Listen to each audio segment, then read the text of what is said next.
బాగాలేకపోతే ఇంక ప్రపంచంలో ఎవడు బాగలేనట్టే. ఎందుకంటే మనకున్న ధైర్యం ఎవరికి లేదు, మనకున్న నిరీక్షణ ఎవరికి లేదు, మనకున్న విశ్వాసం ఎవరికి లేదు. మిగతా వాళ్ళ ధైర్యము, రాజకీయ అండదండలు, కులము, బంధు బలగము, డబ్బు, ఉద్యోగం. మనమైతే మన దేవుని కృపే. ఆమేన్. కాబట్టి ఆయన కృప తప్ప వేరొకటి శక్తివంతమైంది కాదని మనం నమ్మాం కనుక మనకున్నది ఉన్నా పోయినా మనకేం చింత లేదు, కానీ దేవుడు ఉంటే చాలు అనుకుంటాం. కాకపోతే మనమే మన స్వచిత్తాన్ని జరిగించుకొని నష్టపోయినప్పుడు మాత్రం బాధపడతాం. అది కూడా ఉండకుండా సంతోషంగా ఉండాలంటే కృప మీద ఆధారపడటం యేసునామములో. ధైర్యంగా ఉండండి. ప్రభు గడిచిన 2 నెలలు కాపాడి ఈ 3వ నెలలోకి నడిపించినట్లుగా ఇక మీదట కూడా ఆయన సహాయమే మనకు దయచేయను గాక. మంచిది. చాలా విశేషమైన సంగతి మీతో ఈరోజు పంచుకోవాలని నేను ఆశపడుతున్నా. ఈ రోజుతో మన వాగ్దాన ధ్యానం సంపూర్ణమవుతుంది. ఆమె ఈ సంవత్సరం ప్రభు మనకిచ్చిన వాగ్దానం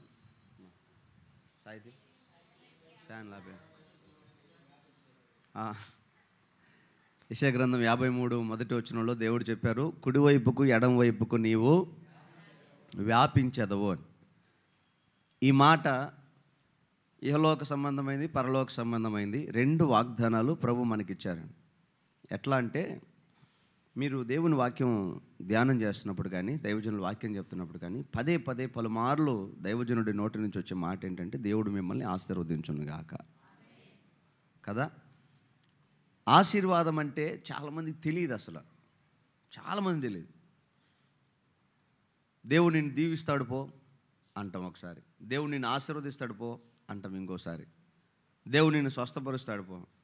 దీవించటం ఏంటి, ఆశీర్వదించటం ఏంటి మనం గమనిస్తే కొన్నిసార్లు మనకు అర్థం కాదు. అవి 2 ఒకటే అనుకుంటాం. లేదు. ఇస్సాకు వృద్ధుడై బాగా ముసలోడైపోయి పిల్లలతో మాట్లాడుతున్నాడు. నానా, ముసలి ప్రాణం ఆశగా ఉందిరా, వేటాడిన మాంసం తినాలని. నువ్వు అడవికి వెళ్ళి వేటాడి ఆ మాంసం తీసుకొచ్చి నాకు పెట్టు, నేను నిన్ను దీవిస్తాను అంటాడు. సరే వెళ్తాడు. ఈలోపు తల్లి ఆ మాటని, దీవెన పెద్దోడి మీదకి పోతే చిన్నోడు ఏమైపోతాడని ఆ మందలో నుంచి ఒక పొట్టేలు పిల్లని తెచ్చి కొట్టి ఆ పొట్టేలు మాంసాన్ని తండ్రికి పెడతాడు. ఆ చర్మాన్ని యాకోబుకి కప్పి తండ్రిని మోసం చేస్తాడు. సరే చేశాడు. సంఘటన మీకు తెలుసు, గుర్తు చేస్తున్నా. చిన్నోడు వెళ్ళి తండ్రికి పెడతాడు. నానా ఇదిగో మాంసం తెచ్చానంటే, అప్పుడే ఎట్టొచ్చావురా అన్నాడు. వేగంగా వెళ్ళి వచ్చాను నానా. ఏంట్రా వాయిస్ ఏంటి తేడాగా ఉంది, పెద్దోడి మాటలాగా లేదే అన్నాడు. పాపం వృద్ధుడు కదా, కళ్ళు కనపడక. నేనేనా, కావాలంటే చూడు. దగ్గరికి వెళ్ళాడు. పెద్దోడికి కాస్త వెంట్రుకలు ఎక్కువ ఉంటాయి. ఈ పెద్దోడు తడిమి చూద్దామని దగ్గర రమ్మని తడిమితే అప్పటికే ఆ చర్మాన్ని, ఆ మేక చర్మాన్ని కప్పుకున్న యాకోబు ఆ కప్పిన చర్మం ఇవ్వగానే ఇస్సాకు కనపడక తడిమి ఇవిడు ఏసావేలే అనుకొని శుభ్రంగా తిని ఆ దీవెనంతా యాకోబు మీదకి ఇచ్చాడు. యాకోబు దీవించబడునుగాక అన్నాడు. ఏసా వచ్చాడు, దీవించున్నానంటే, ఇందాకే కదరా దీవెనిచ్చాను, ఇంకేవడుంది అన్నాడు. వాళ్ళిద్దరికి ఆ ఫైటింగ్ జరుగుతుంది. యాకోబుకి ఏసావు కొట్టుకుంటారు, భయంకరంగా కొట్టుకుంటారు. దేనికి? ఆస్తి మొత్తం నువ్వు తీసుకున్నావు, ఆశీర్వాదం మొత్తం నువ్వు తీసుకున్నావు. మనం ఇది అక్షరానుసారంగా ఆలోచన చేసి దీవెన వచ్చేసింది, దీవెన కోసం కొట్టుకున్నారు అనుకుంటాం. నాకు అక్కడ ఒక ప్రశ్న. ఈ ఆరాధనలో మనం ధ్యానించే ఈ చివరి అంశం ధ్యానం చేసినప్పుడు ఒక రకమైన జాలి, ఒక రకమైన భయం, ఈ 2 కలిగాయి. ఎందుకో మీకు వివరం చెప్తా. అక్కడ నాకు ప్రశ్న వచ్చింది. తండ్రి దీవించాడు, ఇంకా దీవెన లేదన్నాడు. ఏసావు గొడవ పడి యాకోబును కొట్టి గందరగోళం చేసి యాకోబు ఇల్లు వదిలి పారిపోయేటట్టు చేశాడు. కొన్ని సంవత్సరాల తర్వాత ఏసావు యాకోబు ఇద్దరు ఎదురుపడ్డారు, కలుసుకున్నారు. యాకోబు భయపడుతున్నాడు. ఆ రోజు నన్ను కొడితేనే కదా నేను పారిపోయి వచ్చింది, ఈరోజు మరలా ఎదురుపడ్డాడు, ఈసారి నన్ను చంపేస్తాడు అని గడగలాడుతున్నాడు. ఇద్దరు ఎదురుపడగానే ఏసావు దగ్గరగా వచ్చి గట్టి కౌగులించుకొని ముద్దు పెట్టుకొని యాకోబుని, బాగున్నావు తమ్ముడు అంటాడు.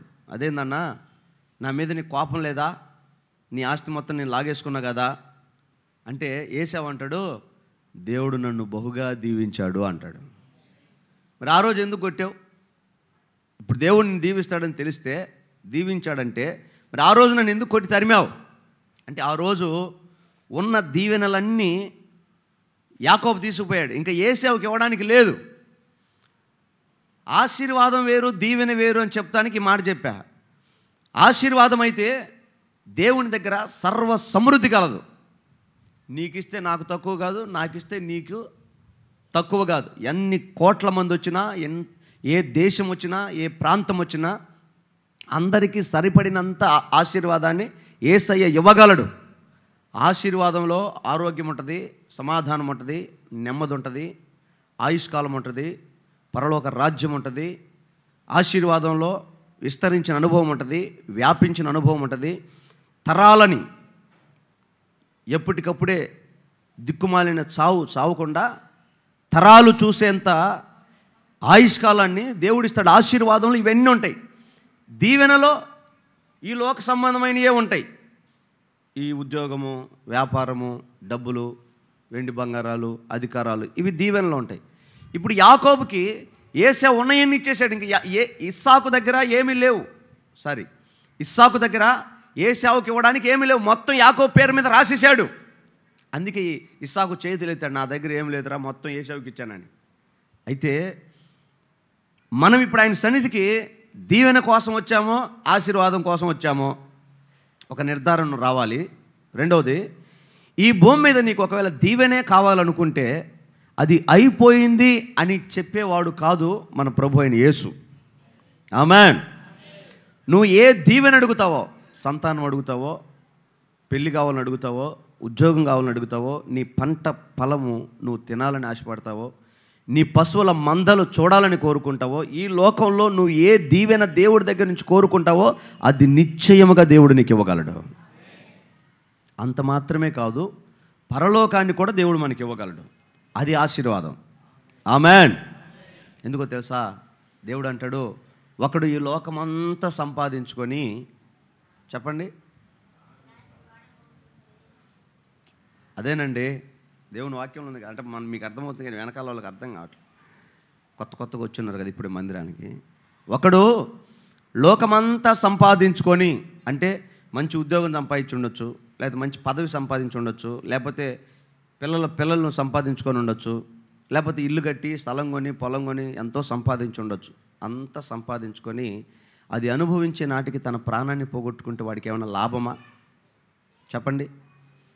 దేవుడు లేకుండా, మందిరం లేకుండా, భక్తి లేకుండా, సేవ లేకుండా, పరిచర్య లేకుండా, ఆత్మల భారం లేకుండా 24 గంటలు 365 రోజులు పని పని పని, ఉద్యోగం, దేనికిరా, ఎందుకురా, పిల్లలండి, ఇల్లండి, సంపదండి, దీవెనండి, ఘనతండి, పరిగెత్తి అన్నీ సమకూర్చా టాపామని తెచ్చావు. ఏమన్నా ఉపయోగమా? అదే కృప సంపాదించుకొని ఉంటే, దేవుని ఆశీర్వాదం సంపాదించుకొని ఉంటే. అందుకు చెప్తున్న ఈ మాట, ఈ ఆశీర్వాదం కావాలన్నా, దీవెన కావాలన్నా యేసయ్య సన్నిధిలో సమృద్ధిగా ఉన్నాయి. అయితే వాటిని మనం ఎలా పొందాలి? ఈ భూమి మీద దేవుని పేరట విశ్వాసంలో కొనసాగుతున్న మనము భూ సంబంధమైన ఆశీర్వాదం అనుకుంటున్న దీవెన కానీ, పరలోక సంబంధమైన ఆశీర్వాదం అనుకుంటున్న రక్షణ కానీ మనం ఎట్లా సంపాదించాలి? దేవుడు చెప్పారు, నీకు ఏమైనా తక్కువైతే, జ్ఞానం తక్కువైనా, ఆస్తి తక్కువైనా, ఏది తక్కువైనా నన్ను అడుగు, నేను నీకు ఇస్తాను. దానికి దేవుడు చెప్పిన మంచి మాట, అడుగుడి మీకు ఇవ్వబడును. ఆ అడిగే విధానాన్ని బైబుల్ పరిభాషలో ప్రార్థన అంటారు. హల్లెలూయా. గట్టిగా చెప్పండి. ఈ ఆరాధన అయిపోయే లోపు రిజర్వ్ బ్యాంక్ తాళాలు మీకు ఇచ్చి పంపిస్తా. ఆమేన్. ఇక నువ్వు మూటలు తీసుకురావటం వేస్తున్నావు బయటికి. హల్లెలూయా. ఎందుకంటే ఈ వాగ్దానం నెరవేర్పు కొరకు మనం ధ్యానిస్తున్న ప్రతి అంశం, ప్రేమ, విశ్వాస, నిరీక్షణ దగ్గర నుంచి చివరి ఘట్టం ప్రార్థన. ఈ ప్రార్థన ఆధ్యాత్మిక జీవితంలో చాలా ప్రాముఖ్యమైనది, విలువైనది, మూలమైనది. ఈ ప్రార్థన క్రైస్తవ ప్రపంచానికి పరిచయమే కానీ అర్థం కానీ ఒక వింతైన సంభాషణ అయి ఉన్నది కాదా? మీరు 15 సంవత్సరాల నుంచి ప్రభువు నమ్ముకున్నారు, 20 సంవత్సరాల నుంచి ప్రభువు నమ్ముకున్నారు. ఇప్పటికీ వాక్యం కోసం ప్రార్థన చేయమంటే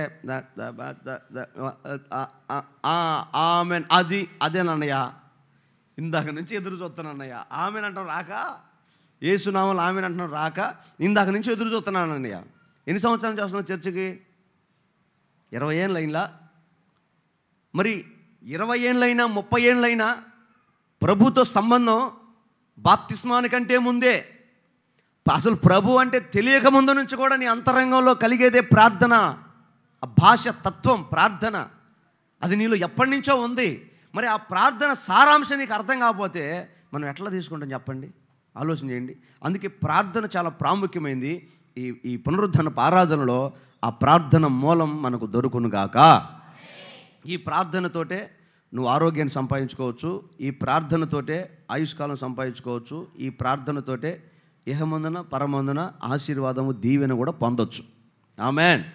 అయితే ఈ ప్రార్థన చాలా రకాలుగా ఉంది. కొంతమంది తెలిసి చేస్తారు ప్రార్థన, కొంతమంది తెలియక చేస్తారు ప్రార్థన, కొంతమంది జనాలు వినాలని, మెచ్చాలని, నచ్చాలని చేస్తారు ప్రార్థన, కొంతమంది రహస్యంగా మర్మంగా అంతరంగంలో తలుపులు వేసుకొని మరి కొంతమంది ప్రార్థన చేస్తారు. రకాలు ఉన్నాయి.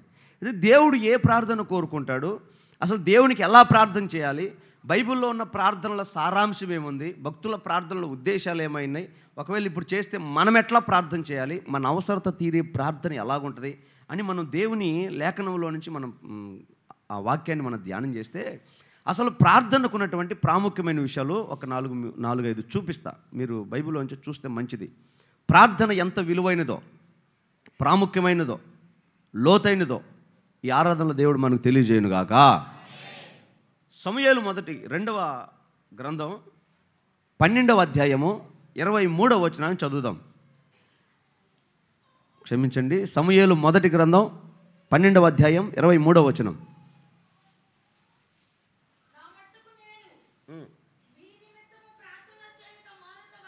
నా మట్టుకు నేను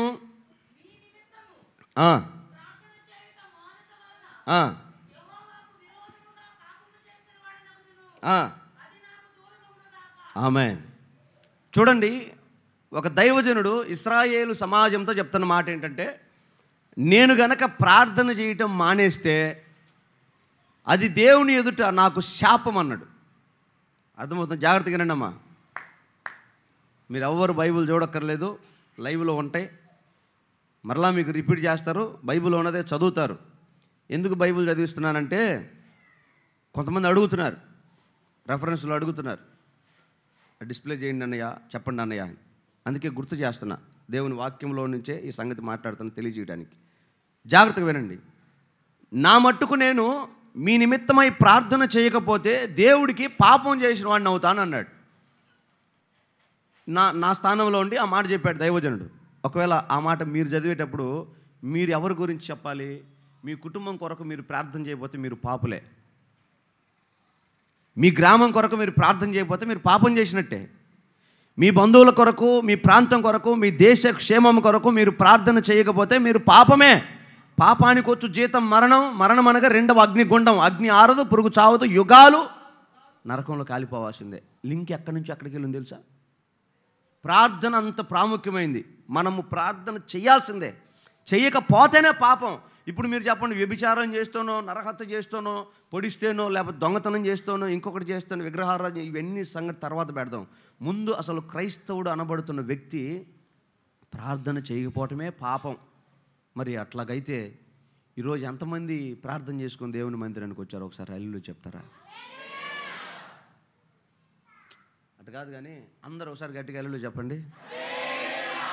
ఎందుకు చెప్పలేకపోయారు ఇందాక? మరి ఇప్పుడు మనం ఏదో కొసరి కొన్ని చూసుకొని, వాగ్దానాలు చూసుకొని, క్యాలెండర్లో వాక్యాలు చదువుకొని ఆనందపడి సంతోషపడుతున్నాం. కానీ వాక్యంలో రాయబడిన మాట నీ జీవితంలో వాగ్దానాలు నెరవేరాలంటే, దీవెన అనబడుతున్న ఈ లోక సంబంధమైన ఆశీర్వాదం అనుభవించాలంటే, పరలోక సంబంధమైన దీవెన నువ్వు పొందాలి అంటే దేవుడు చెప్తున్న మాట ప్రార్థన ప్రాముఖ్యమైనది. ఆ ప్రార్థన నువ్వు చేయాలంట. ఒకసారి ఏ సమయంలో నువ్వు ప్రార్థన చేస్తున్నావో, ఎక్కడెక్కడ ప్రార్థన చేస్తున్నావో, ఎవరి కొరకు ప్రార్థన చేస్తున్నావో, నీ ప్రార్థన అంశం ఏంటో ఒకసారి నువ్వు ఆలోచన. దేని కొరకైనా రోషం కలిగి, పట్టుదల కలిగి, పలాని విషయాన్ని పట్టుకున్నాను, పలాని ఆత్మను పట్టుకున్నాను, పలాని ప్రాంతాన్ని పట్టుకున్నాను, పలాని సంఘటన పట్టుకున్నాను, ప్రార్థన చేస్తున్నాను, అది విడుదల రావాలని పోరాడుతున్నానని చెప్పగలిగిన ప్రార్థన అంశం మీ జీవితంలో ఏమైనా ఉందా? సరే పోనీ, కనీసం ఉదయం లేవగానే ప్రభా నన్ను కాపాడి సజీవంగా నిలబెట్టావయ్యా, బతికించావు, మరొక రోజు ఇంకో క్యాలెండర్ ఇంకొక రోజు చూసే భాగ్యం నాకు ఇచ్చావు, నీకు స్తోత్రం అని ఎప్పుడైనా ప్రార్థన చేశారా? సాయంకాలం కూర్చొని ప్రభా ఈ పూటకి నేను నా కుటుంబం భోజనం చేసే సామర్థ్యం ఇచ్చావయ్యా. అన్నం లేక చచ్చిపోయే వాళ్ళు మన భారతదేశంలో ఒక రోజుకి 5,000 నుంచి 10,000 మంది ఉన్నారు. భోజనం లేక చనిపోతున్న వాళ్ళు. 3 పూటలు నాకు ఆహారం ఇచ్చి నీకు వందనాలే, కృతజ్ఞత చెప్పగలిగిన ప్రార్థన. ఈ దినమంత ప్రయాణంలో, పనిలో, ఉద్యోగాల్లో, పిల్లల చదువులు, అన్ని విషయాల్లో కాపాడేవైన కృతజ్ఞత ప్రార్థన ఎంతమందికి ఉంది? ఈరోజు మా గ్రామంలో నువ్వు చేసిన మేలు ఒక్క మరణం కూడా వినపడలేదు ప్రభా, నీకు స్తోత్రం. వినబడుతున్న మరణాన్ని ఆపినందుకు నీకు స్తోత్రం అని చెప్పగలిగిన కృతజ్ఞత ప్రార్థన అనుభవాలు ఎంతమందికి ఉన్నాయి సంఘంలో? క్రైస్తవులకి ఇదే క్రైస్తవ్యం అంటే, ఇదే యేసు నామములో. ఆమేన్. పెద్ద సిలువ ఒకటి చేపించుకొని మెల్ల వేసుకొని నీళ్ళు టెంగి వేసుకొని తిరిగేది కాదు. క్రైస్తవ్యం అంటే ప్రార్థనతో ప్రారంభమై ప్రార్థనతోనే ముగించబడుతుంది యేసు నామములో. యేసు ప్రభు 30 సంవత్సరాల తర్వాత సేవ ప్రారంభించడానికి ఇక తీర్మానం చేసుకొని లేచి ఆయన తండ్రి ఇంటిని విడిచి బయటకు వచ్చి అరణ్యంలో 40 రోజులు ఉపవాసం ఉండి ప్రార్థన చేశాడు. ప్రార్థన చేసి పరిచర్య ప్రారంభించాడు. ఆయన శిలువ మరణం పొందుతున్నప్పుడు కూడా చిట్ట చివర ప్రార్థన చేసి తన ఆత్మను వదిలేశాడు. ప్రార్థనతో ప్రారంభమై ప్రార్థనతో ముగించబడుతుంది క్రైస్తవ జీవితం. ఇప్పుడు మనం కూడా దేవుని మార్గంలో వెళ్తున్నాం. ఆయనే మన కర్త, ఆయనే మన మార్గదర్శనం, ఆయనే దారి, ఆయనే సత్యం, ఆయనే జీవం అని చెప్తామే. మరి ఆయనే మనకు మోడల్ అయితే మనం ఆయన మార్గంలో వెళ్తే ఆయన చేసినట్లుగానే మనం చేయాలి. సరే, ఒకవేళ ఆయన చేసిన ప్రార్థన నశించిపోతున్న ఆత్మల కొరకు, నరకానికి వెళ్ళిపోతున్న తన ప్రజల కొరకు అయితే మన ప్రార్థన కూడా అదే అయి ఉండాలి. దేవుని మహాకృప ఇంకొక అవకాశం ఎక్కువ చేశాడు మనకి. ఏమని చేశాడు తెలుసా? ఒకవేళ సరే నశించిపోయే ఆత్మల గురించి, నీ ఊరు గురించి, నీ పట్టణం గురించి అటు పక్కన పెడితే అసలు నీకేం అవసరమో అదైనా ప్రార్థన చేసి అడుగు ప్రభుని. ఆ రిలేషన్ ఉండాలని దేవుడు కోరుకుంటున్నాడు. ఆమేన్. అడుగు. ఇప్పుడు ఊర్లో రేషన్ కార్డు లేని వాళ్ళు చాలామంది ఉంటారు. ప్రభుత్వానికి తెలిసి ఈ సంగతి అయినా మరలా మిమ్మల్ని ఒక అప్లికేషన్ పెట్టమంటుంది. ఎందుకని? కొండేపులో రేషన్ కార్డు లేని వాళ్ళు ఉన్నారని వాళ్ళకి తెలీదా? బ్రహ్మాండంగా తెలుసు. నీకు అవసరమైతే నువ్వు వచ్చి అప్లికేషన్ పెడితే పానీలేరు ఇడికి అది అవసరం ఉన్నట్టుంది. అవసరం లేనివాడు రాడు కదా, అవసరం ఉన్నోడే కదా ఆడదాకా వస్తాడు ఇంకొంచెం చేయడానికి. Same to same heavenly government ఎలాగో భూలోకంలో ఉన్న గవర్నమెంట్ కూడా అలాగే మనం కూడా ప్రార్థన అనే అప్లికేషన్ని ప్రభు దగ్గర తీసుకెళ్ళాలి. అది ఏదైనా ఈ ప్రార్థన అంశం నువ్వు ప్రభు దగ్గరికి తీసుకెళ్తే అప్పుడు దేవుడు తన వాగ్దానం ఎత్తి నీతో మాట్లాడి ఆ వాగ్దానాన్ని బట్టి దేవుడిని ఆశీర్వదించడం మొదలు పెడతాడు. దేవునికి స్తోత్రం.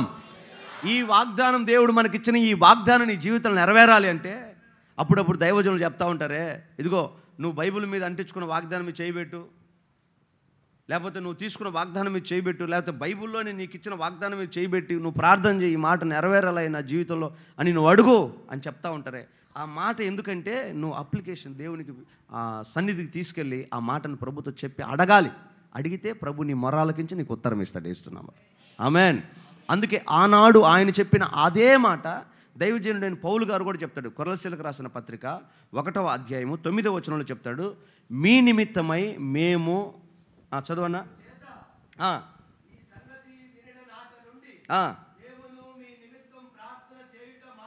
చాలు.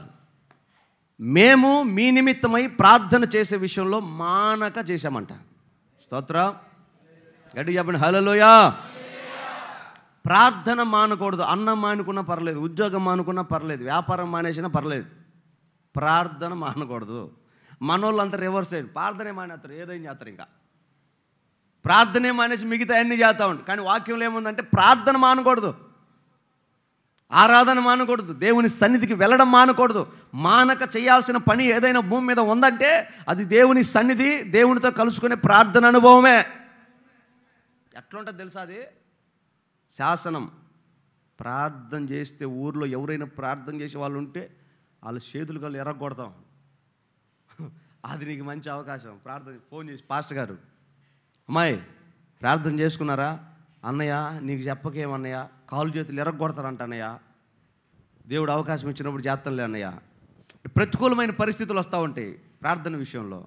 ఆ రోజు దానియేలుకు వచ్చింది ఇదే కదా. ప్రార్థన చేస్తే సింహాల బోన్లో వేస్తామన్నాడు, కానీ ఆపాడా? మానుకున్నాడా? మరి అది ఎన్నిసార్లు వినింటాం మన చెవుల్లో నుంచి. ఎప్పుడైనా ఒక తీర్మానం చేసుకోగలిగామా?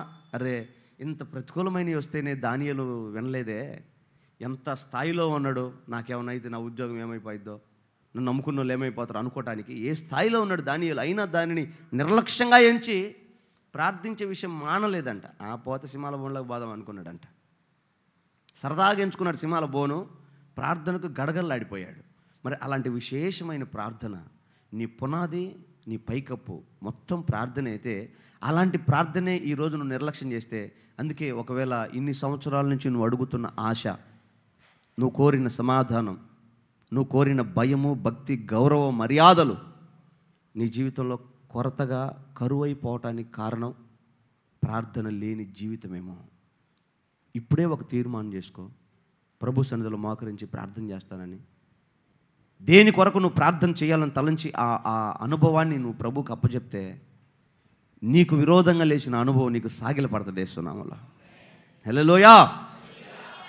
ఎస్, సింహాలకు భయపడి అందరూ వదిలేస్తే సింహాలకు భయపడకుండా మోకరించాడు దానియేలు. అక్కడికి వెళ్ళిన తర్వాత సింహాలు దానియేలును చూసి మోకరించినాయి. ఆమె రాజుకు భయపడి అందరూ మోకాళ్ళు వేస్తే షడ్రక్ మేషక్ అబేద్నెగోలు ప్రభు ఎదుట మోకాళ్ళు వేశారు, రాజే వారి ఎదుట మోకాళ్ళు వేశాడు. నువ్వు నిన్ను భయపెడుతూ కలవర పెడుతూ కన్నీళ్లకు కారణం చేసి మనకు శోభకు మనశ్శాంతి లేకుండా చేస్తున్న పరిస్థితి ఉందే, దానిని నువ్వు ప్రభు దగ్గర పెట్టు, అది నీకు సాగిలపడేటట్టు చేస్తాడు దేవుడు యేసునామములో. అది ఎట్టి పరిస్థితి అయినా. హలో, నేను బోధిస్తున్న ఈ ప్రార్థన అనుభవము ఎంత గొప్పదంటే, అది ఎలాంటిదైనా, ఇంక ఇది ఇంపాసిబుల్ అన్న దాన్ని కూడా జస్ట్ సింపుల్గా పాస్ చేస్తాడు దేవుడు, అంతే. ఇట్ ఈస్ పాసిబుల్, అంతే. హల్లెలూయా. ఎలా? ప్రార్థన ద్వారా సాధ్యమవుతుంది. అందుకే ప్రార్థన చేయి. కొంతమంది భర్తలు మీరు చెప్తే ఎనరు, మూర్ఖులు, దుర్మార్గులు, మొరటోళ్ళు. అబిగయీలు భర్త ఉన్నాడే, నాదాబు తెక్కలోడు, వాళ్ళకి పెదనాన్నలు మా వాళ్ళు ఎండ్రనమాట. కారణం ఏంటంటే మాకున్న మీసాలు అట్లాంటి ప్రమాదకరమైనవి. నేను చెప్తున్నా తల్లి, దండం పెట్టి చెప్తున్నా, నువ్వు మోకరించి ప్రార్థించు, అచ్చుకొక పిల్లలాగా నీ వెనకాల పడతాడు ఎంత యేసునామములో. వీళ్ళు ఎవరు అనలేదన్నా, నిజం. ప్రార్థన ఎందుకో తెలుసా? ఎన్ని ఉపమానాలు చెప్తే సమయం అయిపోద్దని నేను వాటి జోలికి వెళ్ళట్లే. అయినా మీకు గుర్తుండడానికి ఒక మాట చెప్తా. ఓ తల్లి ప్రభుని నమ్ముకుంది, మందిరానికి వెళ్ళి వస్తూ ఉంది. భర్త తాగుబోతాడు. ఒకసారి పొమ్మంటాడు, ఒకసారి వద్దంటాడు, ఒకసారి ఉండమంటాడు, ఒకసారి బొమ్మంటాడు. ఇట్లా ఉంది ఆయన జీవితం. ఒకరోజు ప్రార్థన చేసుకుంటా ఉంటే చెప్పాడు, ఏయ్ చేపలు తెచ్చా, వండి చర్చికి పో. అది కడిగేది ఎప్పుడు, కోసేది ఎప్పుడు, ఉడికేది ఎప్పుడు, చర్చికి వెళ్ళేటప్పుడు, ఆరాధన అయిపోయిద్దయ్యా, వచ్చిన తర్వాత చేసి పెడతానయ్యా. అబ్బాయి వినలా, చేయాల్సిందే.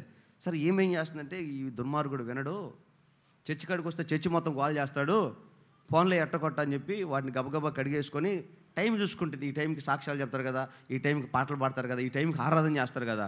ఆరాధన టైంకి మొత్తం కడిగేసి కోసేసి పొయ్యి మీద పెట్టి ఆరాధన టైంకి ముసుగేసి మోకరించింది. ఈవిడికిలోపు ఆరాధన చేద్దాం, వాళ్ళతో పాటు నేను కూడా ఏకీపిస్తున్నా అనుకొని. ఈడేం చేశాడు, ఒక సొక్క వేసుకున్నాడు గట్టిగా. ఇంకా సొక్క వేస్తే ఇంకా బలం ఉంటుంది కదా. ఇక ఇంటికి వచ్చాడు, మోకాళ్ళ మీద ప్రార్థన చేస్తున్నామని చూశాడు. ఎగిరి మెడగ పెడితే పోయి టీవీకి ఆమంతున పడిపోయింది, బోర్ల పడిపోయింది. ముక్కు ముఖం వాసిపోయేటట్టు తన్నాడు. ఇక అయినా ఆమె ఏమనలా, ఎందుకంటే ప్రార్థనా పొరాలు కదా. అదే మిమ్మల్ని తన్నింటే మహిళా మండలి గ్రూపులు మొత్తం ఆడనే ఉండేది. మేనత్త, మేనమామ, అసలు వాడే ఉన్నాను మామూలుగా ఉండదు. ప్రార్థన పొరాలు కాబట్టి ఆ తల్లి ఏమనలా, తుడుచుకొని రక్తమంతా తుడుచుకొని గాయాలను తుడుచుకొని పోయి చేపల కూర వండుతూ ఉంది. మొత్తానికి బిర్రుగా చేపల కూర తిన్నాడు, పడుకున్నాడు. లేద్దామంటే కాలు రాట్లా. తిన్నాడు, పడుకున్నాడు, లేద్దామంటే కాలు రావట్లా. కాలు తీసి కింద పెట్టాలి కదా, రాట్లా. అర్థమైపోయింది ఆయనకి. ఏమర్థమైందంటే, నేను అమ్మాయి ప్రార్థన చేస్తుంటే తన్నాను, అందుకే దేవుడు నా కాలు తీసేశాడు అనుకున్నాడు. లేవట్లా, కేకలు పెడతాడు, ఓమ్మో అయ్యో అయ్యో అమ్మో, గుంపులు గుంపులు వచ్చి. ఏమైందంటే కాలు పని చేయట్లేదు, కాలు లేవట్లేదంటే, ఈలోపు ఆవిడ బట్టలు ఉత్తుకుంది అనుకో, నీళ్ళ కోసం బయటికి వెళ్తే కేకలు పెడతా, అమ్మాయిని పిలవండి, అమ్మాయిని. ఎందుకురా అంటే, అమ్మాయి ప్రార్థన చేస్తుంటే తన్నాను, అందుకే దేవుడు నా కాలు తీసేశాడు అని ఒప్పుకుంటున్నాడు. ఇప్పుడు ఎప్పుడైతే ఒప్పుకుంటున్నాడు, ప్రజలందరూ ఆ మాట వింటున్నారు. ఈలోపు ఈ అమ్మాయి రానే వచ్చింది. కాలు పని చేయట్లేదని ఎప్పుడైతే తెలిసిందో, ఆ తల్లి కన్నీరు పెట్టుకొని పరిగెత్తుకుంటూ వెళ్ళి యేసు రక్తం డబ్బా ఉంటే అది తీసుకొని వచ్చి ఏడ్చుకుంటా తన కన్నీళ్ళతో కలిపి యేసు రక్తం వేసి ప్రార్థన చేసి, ఆ కొబ్బరి నూనె విశ్వాసంతో, ప్రభా క్షమించయ్యా, మూర్ఖుడయ్యా, మన్నించయ్యా అని ప్రార్థన చేస్తూ ఉంది. అందరూ కొద్దిసేపు చూశారు, వెళ్ళిపోయారు. ఈమె మాత్రం పనులన్నీ పక్కన పెట్టి పడిపోయిన కాలు గురించి ప్రార్థన చేస్తూ ఉంటే సరిగ్గా రాత్రి 8 గంటలకు మరలా దేవుడు కనికరించి విడుదల ఇచ్చాడంట. దేవునికి స్తోత్రం, హల్లెలూయా. అంటే అప్పుడు అర్థమైంది ఆయనకి, అమ్మో ప్రార్థన పొర్రాలను ఏమని అన్నానంటే. ఇక ఆ రోజు నుంచి మొదలు పెట్టాడండి సర్వీస్ ట్యాక్స్. అంటే ఇంకా ఆ రోజు నుంచి భార్యని ఎప్పుడు ప్రార్థన తీసుకెళ్ళాలి వదిలిపెడతాడు. అవసరమైతే లోపలికి వెళ్ళడానికి బుద్ధి పుట్టలేదనుకో, ఆసక్తి లేదనుకో, బయట అరుగు మీద కూర్చొని ఉంటాడు. అరుగు మీదే చప్పట్లు కొడుతుంటాడు, అరుగు మీద నుంచి వాక్యం వింటాడు, అరుగు మీద నుంచి అన్నీ చేస్తాడు. ఏమయ్య లోపలికి రావచ్చు, అమ్మ ఆ పరిశుద్ధుడైన దేవుణ్ణి ఆయన సన్నిధిలో అడుగు పెట్టేంత అర్హత కూడా నాకు లేదయ్యా, నేను దుర్మార్గునయ్యా. ఆయన పేరు రామారావు. ఆ మాట చెప్పిన ఆయన పేరు రామారావు. రా బైబిల్ పెట్టుకుని లోపల, అయ్యా ఆ పరిశుద్ధ గ్రంథాన్ని ముట్టలేనయ్యా, అంత పాపినయ్యా నేను అంటాడు ఆయన. అలాంటి దుర్మార్గుడు, కఠినమైన మనసు కలిగిన వాడు ఒక ప్రార్థన వలన మారిపోయాడు యేసునామములో. ఆమేన్. ఇది చాలామంది అమ్మలక్కలు ఎక్కువ మంది చెప్తుంటారు, అయ్యా అటు చేస్తాడయ్యా, ఎటు చేస్తాడయ్యా, రానీడయ్యా, పెట్టడయ్యా, దేవుడికి ఏనీడయ్యా, నువ్వు ప్రార్థన చేయక దేవుడు అద్భుతం చేస్తాడు యేసునామములో. సేమ్ ట్రీట్మెంట్ మనకు కూడా అంతే. నువ్వు ప్రార్థన చేసావంటే నీ భక్తికి పిల్లలు ప్యాంట్లు పోసుకోవాలంతే. నువ్వు నీతిమంతుడు అయితే సింహంలా కనబడతావు. నువ్వు భక్తిపరుడు అయితే నీ భార్యకి, నీ పిల్లలకి, నీ బంధువులకి రోషం గల పాత్రగా వారి కంటికి కనబడతావు. నువ్వే సరసోక్తులు వేసుకుంటా, దేవుని నిర్లక్ష్యం చేసుకుంటా, లోక సంబంధమైన నీ నెత్తిని తెచ్చుకొని లోక సంబంధంగా బతుకుతున్నావు అనుకో, పెద్ద మ్యాటర్ ఏముండదు, వాల్యూ ఏముండదు. ఈ రోజుల్లో అసలు విలువలు ఎక్కడున్నాయి, పెద్ద చిన్న గౌరవాలు ఎక్కడున్నాయి?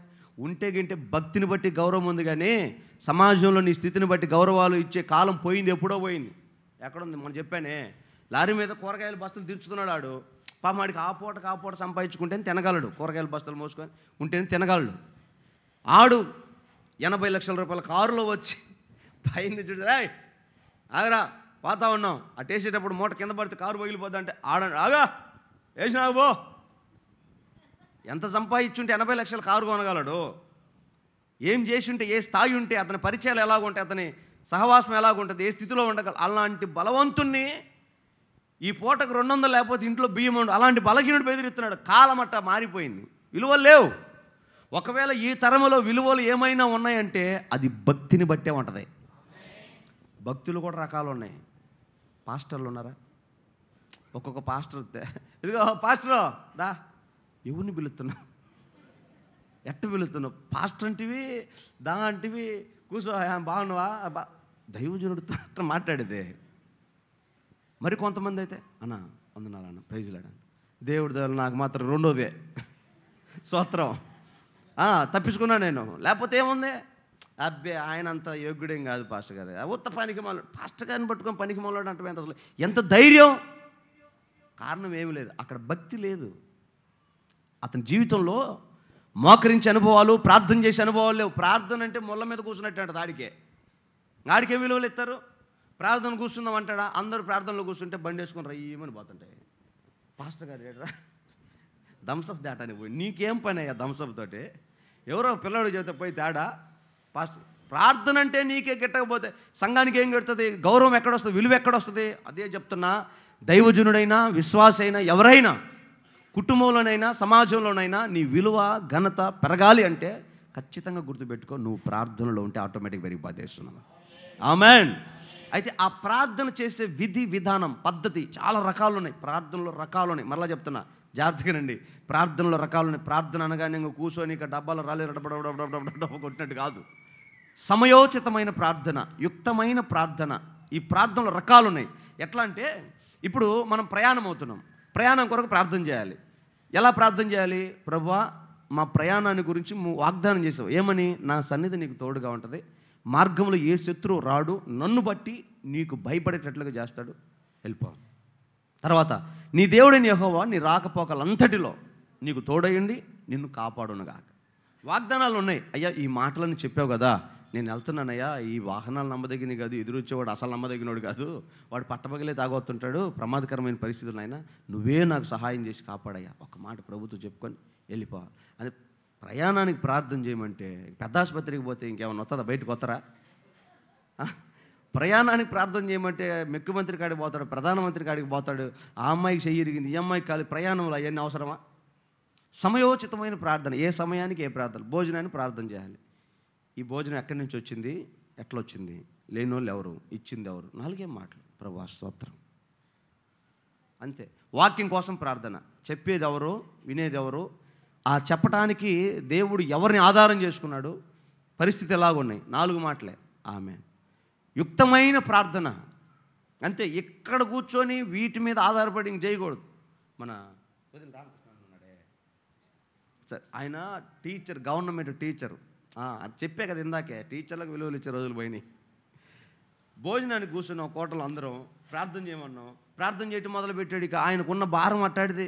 అయ్యా మహారాష్ట్రలో సేవనైనా సేవకులను కొడుతున్నారయ్యా, అన్నం ఏమో చల్లారిపోతుంది. మా మధ్యలో మంచి భోజన ప్రియుడు ఒకడు ఉన్నాడు, సామేలు అన్న అంటాడు. అన్న ఇప్పుడు ఒకదే కదన్నా అంటాడు. మహారాష్ట్ర నుంచి బీహార్కి వచ్చాడు, బీహార్ నుంచి ఒరిస్సాకు వచ్చాడు, ఒరిస్సా నుంచి శ్రీకాకుళంకి వచ్చాడు. అన్న ఇప్పుడల్లా రాడన్న ఆయన. అంత దూరం పాపం ఆయన వేడిగా మంచి భోజనం చేసి పెట్టాడు. కూటమి పెట్టిన ఆయన దేశం పోయి వచ్చి కృతజ్ఞత కలిగి పెట్టాడు. చూస్తేనేమో ఆవురు మంటున్నారు. ప్రార్థన ఏమో ఒకదించట్లేదు, ముగించట్లేదు. చెబుతానే ఉన్నాడు. ఇట్లా అయ్యేది కాదని ఆత్రపైన యేసు నామములో అడుగుతున్నాము తండ్రి అంటే అప్పుడు అన్నాడు, అది ఇందాక నుంచి అదే చదువుదాం అనుకుంటా అన్నాడు ఆయన. అది రాకపో ఊరం తిరిగి వస్తూ ఉన్నాడు. భోజనానికి భోజనంలాగే ప్రార్థన చేయాలి. ఇప్పుడు మనం నవ్వుకుంటున్నాం కదా, మనలో ఎంతమంది ఇట్లాంటి ప్రార్థన చేయగలం చెప్పండి? నీకు గుర్తుపట్టావా? భోజనం కొరకు ఎట్ట ప్రార్థన చేయాలో, ప్రయాణం కొరకు ఎట్ట ప్రార్థన చేయాలో, వాక్యం కొరకు ఎట్ట ప్రార్థన చేయాలి, నీకు అర్థమైందా? మరి అర్థమైతే వాక్యం కొరకు ప్రార్థన చేద్దామంటే ఎంతసేపు రూతమ్మే తల్లి, నువ్వు నేనే చేసుకోవాల్సి వస్తుంది. వాళ్ళు ఎప్పుడు చేస్తారు? ఆమె అందుకుంటుందని నాకు తెలిసే ఇదిగో వెనకాల వాళ్ళు చేయండి అంట. అబ్బా మీ కనెక్ట్ అవ్వట్లే. సిగ్నల్ ముందే ఉంది కానీ వెనక బాట్లా. ఇంకొకళ్ళు ఎవరైనా కొత్త వాళ్ళు చేస్తారేమో, ఇంకొకళ్ళు. ఎందుకంటే మీలో ఉన్న భయం, ఏమన్నా అనుకుంటారేమో చేస్తే, అది పోగొట్టాలని నా తపన. అంతే. ఒక్కసారి అది బద్దలైపోయింది అనుకో, ఇక స్వేచ్ఛగా మీరు ప్రార్థన చేస్తారు యేసునామములో. ఆమేన్. ఈ యుక్తమైన ప్రార్థనలో ఆ అనుభవాలు ఉంటాయి. అయితే ఈ ప్రార్థనని కొంతమంది వేరే కోణంలో తీసుకెళ్ళారు. ప్రార్థన అనగానే ఇక ఎక్కడ ఉన్న ఒకటే ప్రార్థన. ఏం ప్రార్థన తెలుసా? ఇదిగో ప్రభు మనకు ప్రార్థన నేర్పాడు. ఎప్పుడు నేర్పాడు ప్రభు? మనకి ఎప్పుడు నేర్పాడు ప్రార్థన? మనకంటే మనకు కాదు, మరి ఎవరికి? అపోస్తులకు నేర్పాడు. ఏమని నేర్పాడు? అయ్యా మేము ఏమని ప్రార్థన చేయాలి, ఎలా ప్రార్థన చేయాలి మాకు నేర్పయ్యా. ఎందుకని? యోహాను ఆయన శిష్యులకు నేర్పాడు కదా, నువ్వు కూడా మాకు నేర్పు అన్నాడు. అందుకు దేవుడు వారికి కొన్ని మాటలు చెప్పాడు. ఏమని చెప్పాడంటే, మీరు ప్రార్థన చేసేటప్పుడు ఈ ఎక్స్పీరియన్స్, అనుభవం చెప్తాడు. లూకా సువార్త 11వ అధ్యాయంలో చెప్తాడు, మత్తయి సువార్త 6వ అధ్యాయంలో చెప్తాడు. చదివితే మత్తయి సువార్త 6:5 వచనాల్లో, అలాగే లూకా సువార్త 11:1 అనుకుంటా. చదువమ్మా, మత్తయి 6:5 చూడు.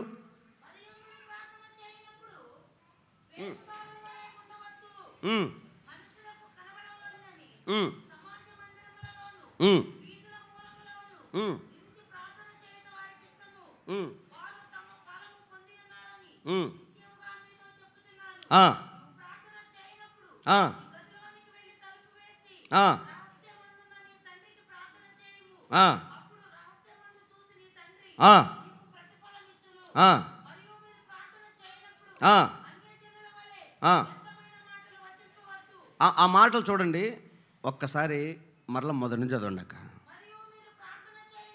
మీరు నా వైపు చూడండి, ఆ మొక్కతే బైబిల్ వైపు చూస్తుంది. మరియు మీరు ప్రార్థన చేయనప్పుడు వేషధారుల వలె. అంటే ఈ మాటకి నేను పెద్ద వివరమేం చెప్పను కానీ సింపుల్గా మాట చెప్తాను. వేషధారుల వలె ప్రార్థన అంటే అదేంటిది అన్నయ్య వేషధారు ప్రార్థన? అప్పుడప్పుడు మనలో ఉపవాస ప్రార్థనలు చేస్తారు. మీకు అర్థమైందా? వాళ్ళు ఉపవాస ప్రార్థన ఎట్లా ఉంటుందంటే ఖచ్చితంగా ఎదుటోడు గుర్తుపట్టేస్తాడు. ఏందమ్మా నీరసంగా ఉన్నావు? ఉపవాసం ఉన్నాక. అప్పటికే ఒక గ్లాస్ పాలు, 2 టీలు లేపేసి ఉంటుంది. ఆయన తెలియాలి కదా ప్రార్థన చేస్తున్నట్టుగా, అర్థం అవ్వాలి కదా. మొహం తేలేసుకొని లాగేసుకున్నట్టుగా, ఏందమ్మా అట్ట ఉపవాస ప్రార్థన చేస్తున్నాక అన్నోళ్ళు కూడా ఉండరు కొంతమంది. ఇండైరెక్ట్గా చెప్తాడు వేషధారి అయిన ప్రార్థన. ఆ తర్వాత మనుషులకు కనబడవలనని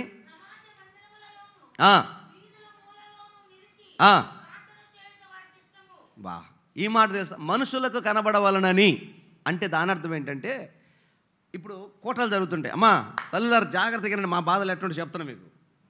కోటలు జరుగుతుంటాయా, 10 మంది పాస్టర్లు వస్తారు, టైం అయిపోయింది, పాటలు పాడి పాడి. ఈ పాటలు కూడా పాపం జనాలు వచ్చేదానికి ఒక కారణం, మైకి ఇవ్వకపోతే తగాదాలు ఏడబెడతారంటే ఇంకొక కారణం. అవన్నీ పడ్డోళ్ళకి తెలుస్తాయి, మీకేం తెలుసు? మీరు ఎంతసేపు మాకు మైకి లేదని అనుకుంటా ఉంటారు. బాధలు అట్టుంటాయి. ఈ లేదనో మొత్తాన్ని పాటలు పాడుతావు, ఈలోపే ప్రసంగి కూడా వచ్చేస్తాడు, వాక్యం చెప్పాల్సిన టైం అయిపోతుంటుంది. పాస్టర్లు ఉంటారు అక్కడ. ఇప్పుడు వాళ్ళకి ఏదో ఒకటి మేనేజ్ చేయాలని ఈ సభకు పిలిచి, నాకు మైకి లేదు, మీకు ఎప్పుడు ఈ తగాదాలు వినపడలేదా చెప్పండి? నాకు మైకి లేదు, కనీసం నాకు పాటే లేదు, కనీసం ప్రార్థనే లేదు, ఏంటిది ఇచ్చేది అసలు? ఇట్లా అంటూ ఉంటారు. సరే పొర్రపాటున ఆయన ఏదో కోణంలో గణపరచాలని మైక్ తీసుకెళ్ళి అన్నగారు ప్రార్థన చేస్తారు అన్నామనుకో, ఇక ఆయన మొదలు పెడతాడండి. వాక్యం టైం అవుతుంది, నిమిషంలో వాక్యం చెప్తాడు, అక్కడ మొదలు పెడతాడు ఇక ప్రార్థన. అద్భుతంగా బేస్లో నా ప్రభువా అని మొదలు పెడతాడు. ఇక తండ్రి క్షణములో ఒక చిన్న ప్రార్థన చేసి మైక్ ఎవడు అక్కడ మొదలుపెట్టి సంస్కృత పదాలు ఈ రాత్రి మరి ఎలాగ ఇంటికాడ కూడా అట్టే మాట్లాడరాదా? ఈ విధముగా అలాగున ఇట్లాంటి సంస్కృత పదాలన్నీ స్టేజ్ ఎక్కి మైకు దొరికినప్పుడే కాకపోతే పొద్దుగోకులు అదే స్లాంగ్ మాట్లాడితే ఎంత అద్భుతంగా ఉంటుంది. ఇంటికాడ మాత్రం ఆందే ప్రార్థనలోకి వచ్చేసరికి మాత్రం అద్భుతమైన టీచర్ వచ్చేది లోపలికి, జనాలకు కనపడాలని. అబ్బా ఏం ప్రార్థన చేశాడు రా, అబ్బాబ్బా. ఎక్కడెక్కడ సమాజ మందిరంలోనూ వీధుల చివర, అంటే ఎక్కడెక్కడ జనాలు ఉంటారో ఎవరెవరైతే వింటారో కనబడాలి, అది వినబడాలి, వారి మాట ఆ ప్రొనౌన్సియేషన్ వినబడాలి. అలాగున ప్రార్థన చేస్తూ ఉంటారు. మీరు అలాగ ఉండక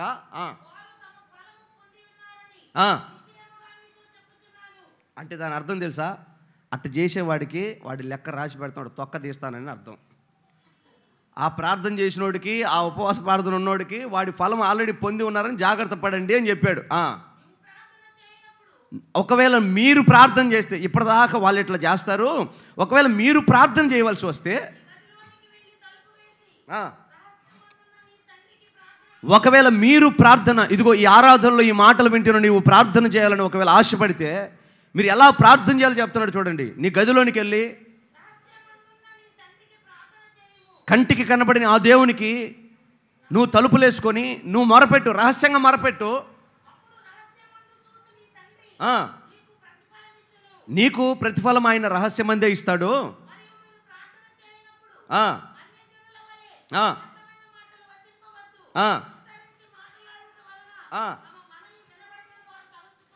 అబ్బో ఇది కూడా మీకు ఒకసారి ఒక్క నిమిషం ఈ మాట కూడా మీకు చెప్తా. అన్యజనుల వలె విస్తరించి మాట్లాడు. ప్రార్థనలో విస్తారమైన మాటలు ఎందుకు వద్దంటున్నాడు దేవుడు? ఒకవేళ మాట్లాడితే ఏం మాటలు అయి ఉంటాయి? అవి విస్తరించి మాట్లాడడం. సాక్ష్యం చెప్పమని చెప్పామా?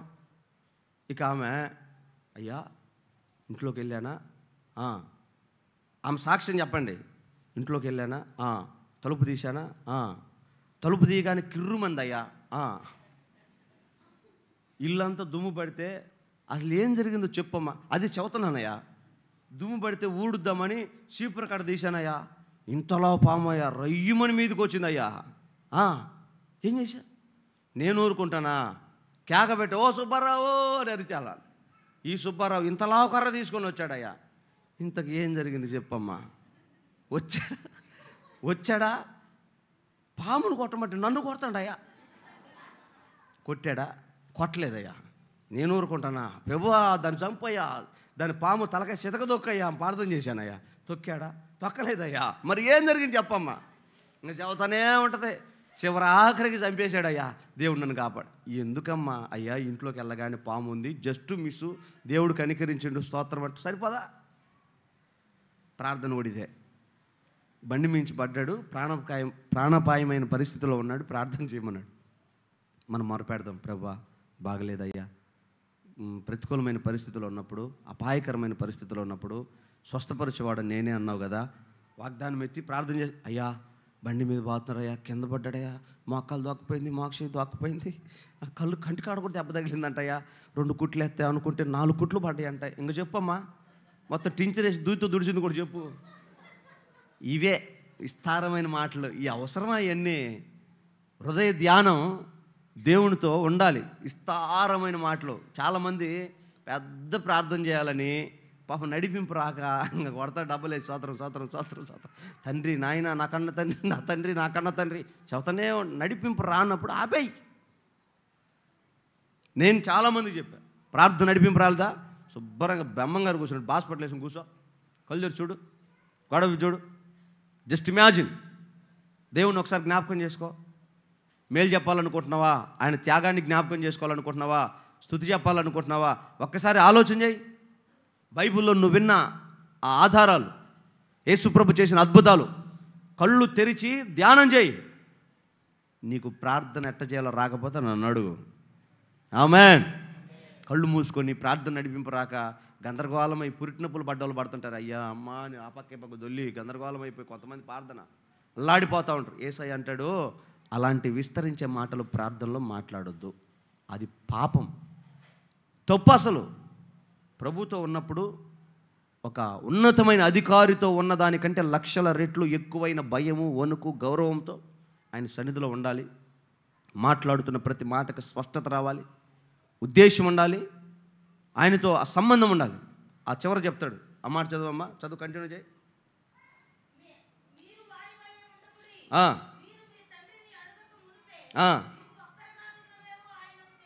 9వ వచనం చదువమ్మా. కాబట్టి మీరు ఇలాగూ ప్రార్థన చేయండి, పరలోకమందున్న మా తండ్రి. ఒక్క నిమిషం అమ్మా. మొదలు చెప్తున్నాడు, పరలోకమందున్న ప్రార్థన చేసే విధానం చెప్తున్నాడు దేవుడు. ఆయన ఏం చెప్పాడు, ఆ 4 మాటలు బట్టి చెప్పమని కాదు. ఎందుకు చెప్తున్నానంటే ఈ మాట, మొన్న ఆ మధ్య సమాధులు కోవటానికి వెళ్తే అక్కడ కూడా ఈ ప్రార్థన చేశాడు ఒక పాస్టర్ గారు. ఒక పాస్టర్ గారు, చాలామంది పాస్టర్లు చేస్తున్నారు ఈ ప్రార్థన. ఏమని, పరలోకమందు మా తండ్రి, నీ నామం పరిశుద్ధపరచబడును గాక, నీ రాజ్యం వచ్చును గాక, మా అనుదిన ఆహారం మాకు దయచేసి. పెడితే తింటవాడా? సమాధి కాడ తింటవా? ఆయన ఎందుకు చెప్పాడో ఆ వెనకాల ఉద్దేశం ఏంటో మనం గుర్తించాలా. ఇలాగూ చెయ్యండి. ఎలాగా? పరలోకమందున్న మా తండ్రి అంటే ఒక తండ్రి కుమారుడు కుమార్తె రిలేషన్ ఎలాగుంటుంది అమ్మా? ఒక అమ్మాయి భర్త పోడు తట్టుకోలేక, లేకపోతే అత్త పోడు తట్టుకోలేక, అయ్యే ఏం తెచ్చావే, ఏం పెట్టావే, ఉసూరమాట తీసుకొని వచ్చావు, నా కొడుకును బొట్టలో వేసుకున్నావు, ఇట్లాంటి మాటలు మాట్లాడుతుంది అత్త. ఆ బిడ్డకు బాధ వేస్తుంది. ఇంటికి వెళ్ళింది, తండ్రితో చెప్తుంది, నాన్న నువ్వు నాకేం పెట్టకపోతే మా అత్త ఇట్లాంటి మాటలు మాట్లాడుతున్నానా, ఏదేం చేస్తే బాగున్నానా.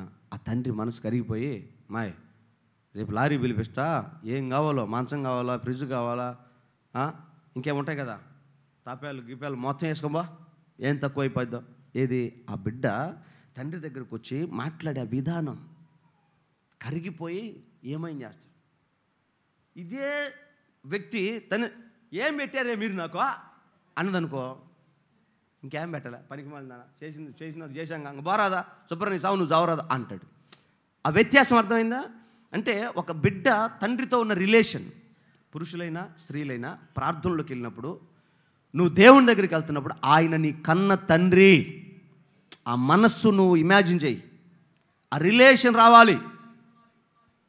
చంటి బిడ్డ, చిన్న బిడ్డ తండ్రి కనపడక ఆయన పరిగెత్తుకుంటూ వెళ్ళి కౌగులించుకుంటుంది. మంచంలో పడు, మన పల్లెటూరులో ఎట్లా ఉంటుంది, ఆడిపాపం పొలం పని చేసి వస్తాడో, ఏ పని చేసి వస్తాడో, అలిసిపోయి మంచం ఎక్కుతాడు. చిన్న పిల్లలు ఎవరన్నా ఉన్నారనుకో, పరిగెత్తుకుంటే నానా అని పోయి పైకి ఎక్కి కూర్చుంటాడు. ఏందండి అసలు మీకు తెలియనట్టుగా చూస్తున్నారు? ఏంటి ఆ రిలేషన్? వాళ్ళిద్దరు రిలేషన్ ఏంటి? అప్పుడు నువ్వు ఎంత విసుగ్గా ఉన్నా, ఎంత కోపంగా ఉన్నా ఆ బిడ్డను తోసేయగలుగుతావా? నీ బాధలన్నీ పక్కన పెట్టి లేని ప్రేమ చెప్పు, నాన్న చెప్పు, బిడ్డ చెప్పు, తల్లి తిన్నవా, నీకు ఎంతో టెన్షన్ ఉంటుంది లోపల, కానీ ఆ బిడ్డతో నీ రిలేషన్ ఎలా మెయింటైన్ చేస్తావు? దేవుడు చెప్తున్నాడు, మీరు ప్రార్థనకి వెళ్ళినప్పుడు ఆ రిలేషన్ మెయింటైన్ చేయాలి దేవుడితో, తండ్రితో. హలో రా ప్రభు దగ్గరికి మనసుతో, నేను నా తండ్రి దగ్గరికి వెళ్తున్నాను, నేను రా. నీ అక్కర లారీకి వేసుకొని పోతావు వేస్తున్నామని లేసేటప్పటికే. చప్పట్లు కొట్టకూడదా? దేవుడు నిన్ను దీవించునుగాక. తండ్రి దగ్గరికి రా, ఈ ప్రార్థన అలవాటు చేయి. జాన్ నాక్స్ దేశాన్ని మార్చాడన్నాడే, నాకు ఈ మాటలు చదువుతున్నప్పుడు అయ్యో గుర్తొచ్చినాయి. ఆమేన్. మారిపోత చరిత్రలు వేస్తున్నామలో. తండ్రి, ఆ సంబంధం కలిగి తండ్రి దగ్గర రావాలి. నెక్స్ట్ మనం ఆయన నామం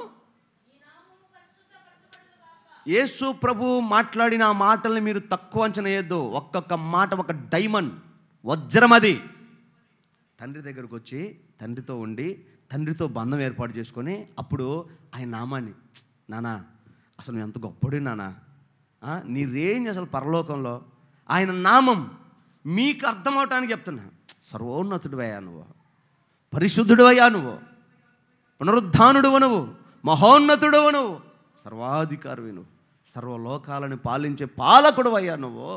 నా తండ్రి నువ్వు ఎంత గొప్పోడు అయ్యా. ఆయన నామాన్ని, ఆయన పరిశుద్ధతని, ఆయన సార్వభౌమ అధికారాన్ని, ఆయన దైవత్వాన్ని ఒక్కసారి జ్ఞాపకం చేసుకోవాలి. మీరు ఎంఆర్ ఒక లెటర్ రాస్తారు. ఏమని రాస్తారు సార్? అయ్యా అయ్యా, ఎవరికి అయ్యా? నీకు ఆయనకి ఏం సంబంధం? నీ అవసరాన్ని చెప్తున్నావు, అక్కడ కాకా పడుతున్నావు, లైన్ చేస్తున్నావు అని అయ్యా. ఇంకా ఎస్పీ గారికి రాస్తే దొరా, అయ్యా దొరా అని రాయాలంట. తెలుగులో చెప్తున్నా, ఇంగ్లీష్లో ఏమని రాస్తున్నా తెలియదు కానీ తెలుగులో అయ్యా అని రాసి తమ విధేయుడు తమ విధేయురాలు. అబ్బా నిజమేనా? సంతకం పెట్టి స్టాంప్ వేసి బయటికి రాని. ఎంత విధేయత! ఆఫ్టర్ ఆల్ ఒక అధికారి దగ్గరే మనం అంత విధేయులమై ఎంత దీనులమై వెళ్తే మరి పరమ తండ్రి ఆయన దగ్గరికి మనం ఎంత సాత్వికమైన మనసుతో వెళ్ళాలి, ఎంత సుగుణము కలిగి వెళ్ళాలి. అందుకే ఆయన పరిశుద్ధమైన ఆయన నామాన్ని కొనియాడుతూ నీ చిత్తము పరలోకములో. ఆ మాట చూడండి. చిత్తము అంటే అర్థం ఏంటంటే ఉద్దేశం. హలో, నీ ఉద్దేశం ఉంటుంది కదా, అట్లాగే దేవుడికి ఒక చిత్తం ఉంటుంది. ఇప్పుడు నువ్వు ప్రభు దగ్గరికి వెళ్ళావు ఏదో ఒక ప్రార్థన తీసుకొని, ఆ ప్రార్థన దేవుడికి నచ్చుతుందో నచ్చదో నీకు తెలుసు, ఆయనకు తెలుసు. ఒకవేళ అయినా నీకు అది అవసరం కావాలని కోరుకుంటున్నావు, నీ మనసుకు అది ఎందుకో, అది నీకుంటే ఆశీర్వాదం అని అనుకుంటున్నావు. ప్రభు ఉద్దేశంలో అది లేదు, అయినా నువ్వు దానిని నువ్వు పొందాలి అంటే మొదట నువ్వు దేవునితో చెప్పాల్సిన మాట ఏంటంటే, అయ్యా నీ చిత్తమే, నువ్వు పరలోకంలో ఏ చిత్తమైతే అనుకోనున్నావో, గ్రంథపు చుట్టలో నా గురించి ఏమని ముందే రాశావో, ఈరోజు నేను ప్రార్థనలోకి వచ్చి నేను నిన్ను ఇది అడుగుతానని తెలుసు, అక్కడ ఆ గ్రంథంలో ఇవ్వాలనుకున్న రాశావో ఇవ్వకూడదని రాశావో, ముందైతే నీ చిత్తమే. అయినా నీ రాజ్యం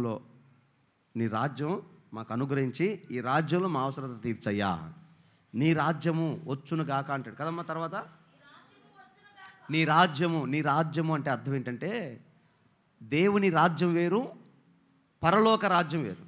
దేవుని రాజ్యం అంటే అర్థం ఏంటంటే ఎక్కడ ఇద్దరు ముగ్గురు ఏకీభవించి ప్రార్థన చేస్తారో వారి మధ్యలో దేవుని రాజ్యం ఉంటుంది. ఆమేన్, హల్లెలూయా. రేపు సంఘాన్ని దేవుడు తీసుకొని వెళ్ళిపోయేది పరలోక రాజ్యానికి. ఇప్పుడు మన సంఘంగా కూడుకున్నమే, ఇదే దేవుని రాజ్యం. ఆమేన్. ఎందుకో తెలుసా? మనం ఒక పాట పాడతాం, నేను యేసును చూసే ఆ సమయంలో సమీపమైందని మన యేసన్న గారి చెల్లెలు మేరక్క గారు రాస్తారే. ఆ పాటలో గొర్రెపిల్ల సింహము ఒక చోటనే కలిసి విశ్రమిస్తాయని రాస్తాడు. యెషయా చెప్తాడు ఆ మాట, నాగుపాము పుట్ట దగ్గర పసిబిడ్డ ఆడుతాడని. ఎక్కడ ఇది? నీ రాజ్యములో. 1000 సంవత్సరాలు దేవుడు భూమి మీద పరిపాలన చేసేటప్పుడు ఆయన రాజ్యం భూమి మీదకి వస్తుంది. ఆ రాజ్యంలో పసిపిల్లోడు, నాగుపాము, గొర్రెపిల్ల, సింహము, ఇలాగ ఈ బంధం ఉంటుంది. ఆ ఎక్స్పీరియన్స్ ఇప్పుడు సంఘంలో కనబడుతుంది. ఎలాగంటే ఒక పోలీస్కి ఒక దొంగకి శృతి కుదిరిద్దా? చేతులెత్తి గట్టిగా అల్లు చెప్పండి, కుదురుతుందా? ఒక పిల్లికి ఒక ఎలుకకు శృతి కుదిరిద్దా? భార్య భర్తలు శృతి కుదిరిద్దా? ఈసారి అవుననట్లేదు, కాదనట్లేదు, నవ్వుతున్నారు. ఇక అంటే ఎక్కడ కుదరదు. ఇంటికి పోతే టామ్ అండ్ జెర్రీ లాగే ఉంటుంది, అత్తా కోడలకి, భార్య భర్తలకి, వీళ్ళందరికీ. కానీ మందిరానికి వచ్చేటప్పటికి మొత్తానికి ఏం జరిగిద్దో, ఈ పెద్ద బైబిల్ పెట్టుకొని మందిరంలోకి వస్తారా, ఎంత వినయమో, ఎంత ఏమండి బైబిల్ అండి తీసుకో అమ్మాయి, ఇదిగో ఆయనకు ప్రార్థన అయిపోయి సందా అయ్యే తీసుకో సందా. ఇద్దరు ఆ పక్క కూర్చొని ఈ పక్క కూర్చొని ఎంత వైనంగా పాటలు పాడతారు, ఎంత వైనంగా చప్పట్లు కొడతారు, ఎంత చక్కగా భోజనం చేసి ఎంత చక్కగా బండికి వెళ్ళిపోతారు, కొట్టుకుని తిట్టుకుని ఇంటికి పోయినా చూసుకుంటారు. మందిరంలో మాత్రం ప్రేమ, ఆప్యాయత. టామ్ అండ్ జెర్రీ కూడా అంతే, సింహము గొర్రెపిల్ల కూడా అంతే, చంటి బిడ్డ నాగుపాము కూడా అంతే, పోలీసు దొంగ కూడా. ఇప్పుడు ఒక పోలీస్ అధికారి రోడ్డు మీద పోతున్నాడు, ఒక దొంగడు కనపడ్డాడు అనుకో, చిటికి ఏయ్ దగ్గరలో ఉన్న టైం జాగ్రత్త, సార్ సార్ సార్ నమస్తే సార్, ఓకే సార్ అంటాడు. చర్చిలో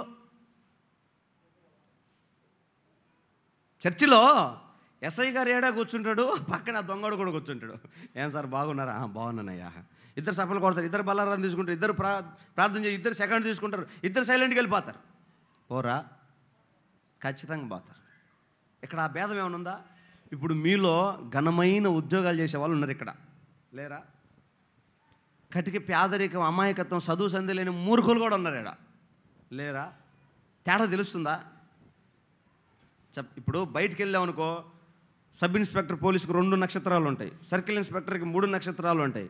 ఇట్లాగా నీ స్థితిని బట్టి ఆ స్థాయి మారుతుంది, నీ డ్రెస్ కోడ్ మారుతుంది. లాయర్ అని నల్లకోటు, డాక్టర్ అని తెల్లకోటు, ఇలా రకరకాల డ్రెస్ కోడ్ని బట్టి మారిపోద్ది. కానీ మందిరంలో అందరికీ ఒకటే కోడ్, తెల్లకోడు. నువ్వు గొప్ప జ్ఞానమైన సైంటిస్ట్ అయినా ఇక్కడే ఉంటావు, అమాయకమైన తెక్కలోడు పాలలో తేమిరి ఎంత వేసుకోవాలో కూడా తెలియదు. ఏంది అడుగుతున్నా తెలుసా? భోజనానికి వెళ్తే పొల్లటి పెరుగు పెట్టింది తల్లి, ఏందమ్మా ఇది అంటే, ఏమో అన్నయ్య బాగానే వేసానే. ఆ గేదె పొల్లటి పాలు ఇచ్చినట్టులమ్మా, ఏం లేదు పాపం, అడావుడిగా తోడు కొంచెం ఎక్కువ వేసినట్టు అదే పుల్లగా అవుతుంది. మీకు తెలుసు కదా, తేడా అక్కడే పడి ఉంటుంది. అంటే ఆ వివేచన కూడా లేదు, కంగారు లేకపోతే పొరపాటు, అమాయకత్వం, అంత అమాయకురాలు కూడా ఇక్కడే ఉంటారు, ఇద్దరు ఇక్కడే ఉంటారు. ఇదే దేవుని రాజ్యం అంటే. ఆమేన్, హల్లెలూయా, హల్లెలూయా. దేవుని రాజ్యం అంటే అదే. ఒకే మనసు కలిగి ఉంటారు, ఒకే దేవుని ఆరాధిస్తారు, ఒకే స్థలంలో ఉంటారు, దేవుని మనసుతో ఏకీభవిస్తారు. ఇది దేవుని రాజ్యం. ఒక చోట ఉంటారు. ఆ మాట అంటాడు, నీ రాజ్యం వచ్చునుగాక. ఆల్రెడీ మేడగదిలో 120 మంది ఎప్పుడైతే ఏక మనసు కలిగి ప్రార్థన చేశారో అప్పుడే పరిశుద్ధాత్ముడు అగ్ని వంటి నాలుకలుగా విభాగించబడి వారి మధ్యలోకి దిగి వచ్చాడు. దేవుని రాజ్యం వచ్చేసింది. ఆమేన్. ఇప్పుడు మనం ఆ రాజ్యంలో ఏకీభవించాం, పరిశుద్ధాత్మలో ఏకమై ఉన్నాం. అందరం ఒకే ఆత్మలోని తాగుతున్నాం, ఒకే పాత్రలోని బాణం చేస్తున్నాం, ఒకే పాత్రలోని భోజనం చేస్తున్నాం. మన దేవుని రాజ్యం దొరికింది. నీ రాజ్యం వచ్చును కాక ఇంక ఇప్పుడు చేయకూడదు, ఇంక వచ్చిన తర్వాత కూడా చేస్తారా? గట్టిగా చెప్పు. ఆయన రాజ్యం వచ్చేసింది. ఆ తర్వాత నీ చిత్తం జరిగింది. ఆ తర్వాత మాట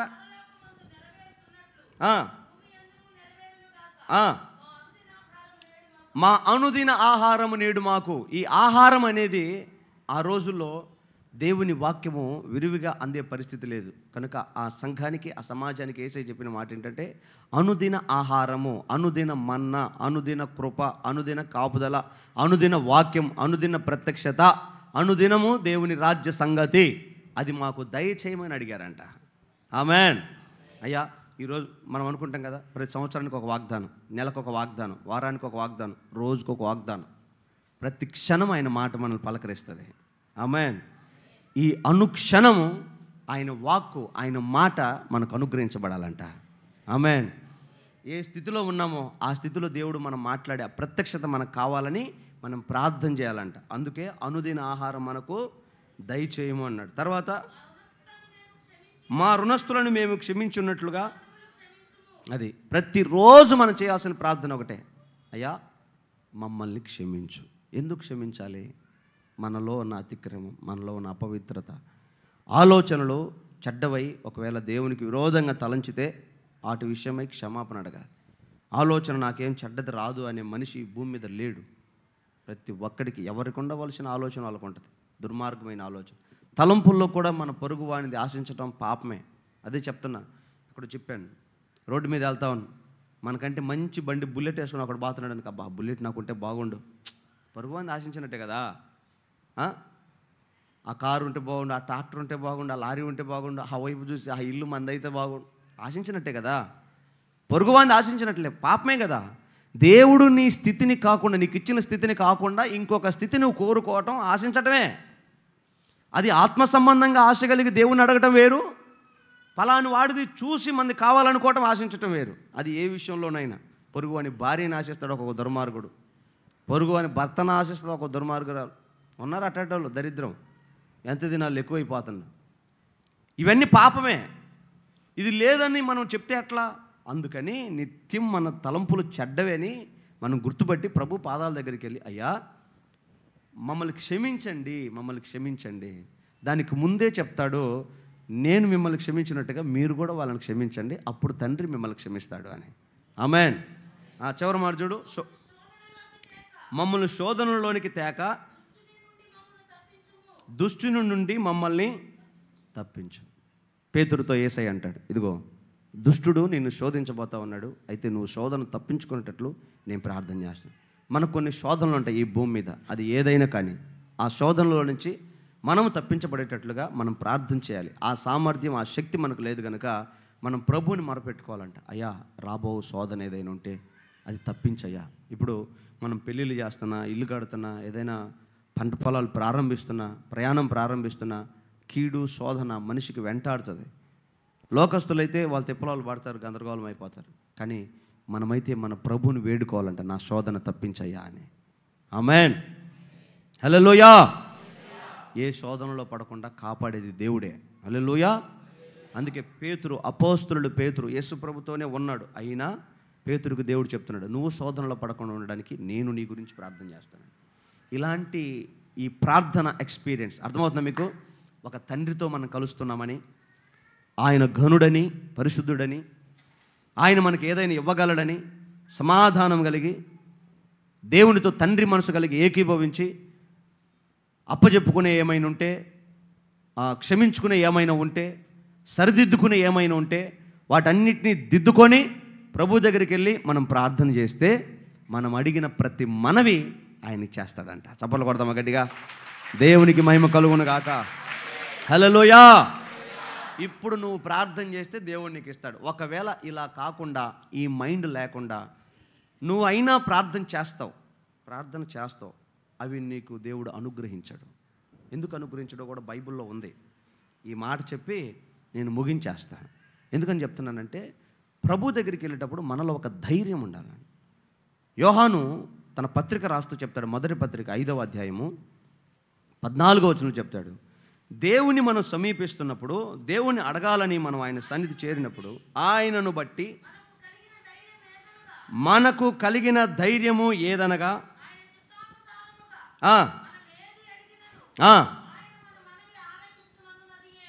ఆమేన్. హల్లెలూయా.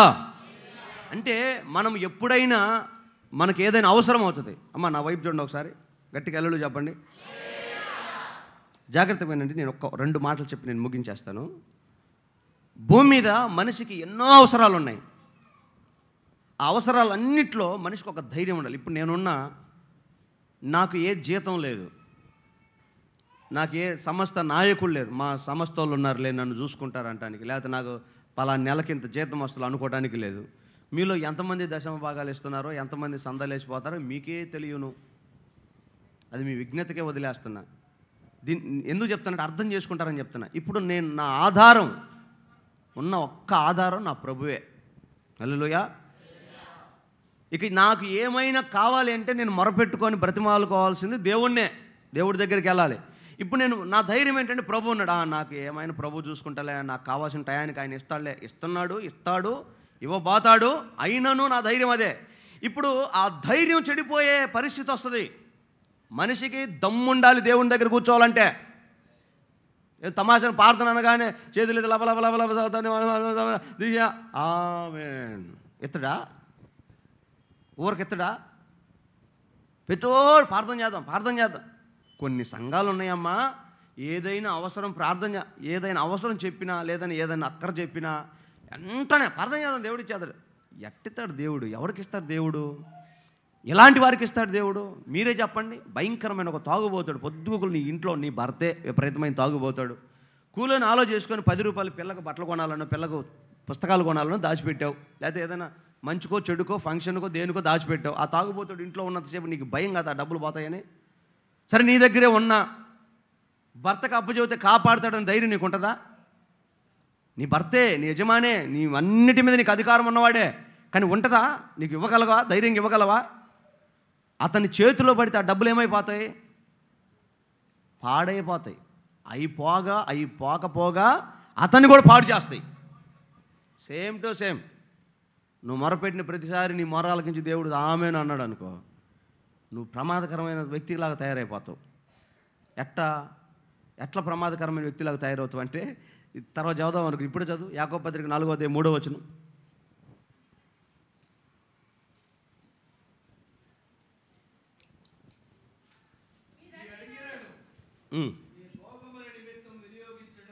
మీరు అడిగినను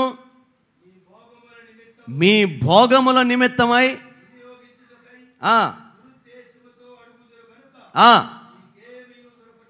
అయ్యో బాబోయ్.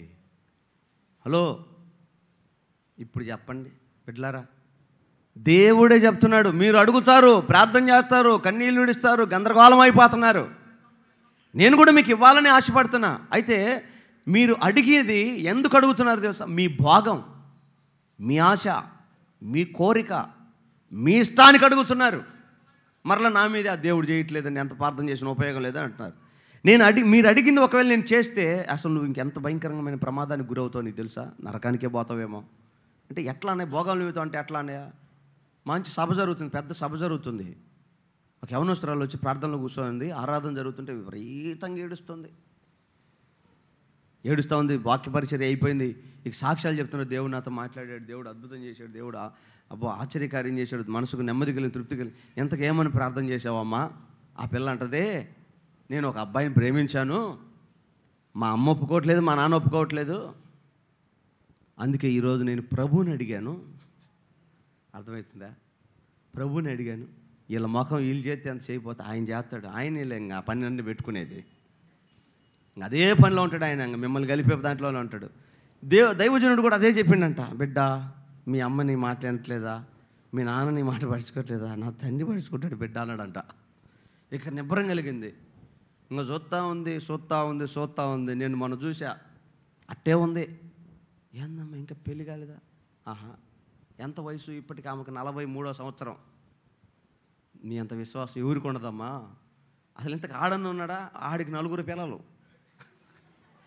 నీ అట్ట సొంటికాయ మొఖం వేసుకొని లేడాడు. ఆడు తెలియగలడు, శుభ్రంగా పెళ్లి చేసుకున్నాడు, 4 కనేసాడు.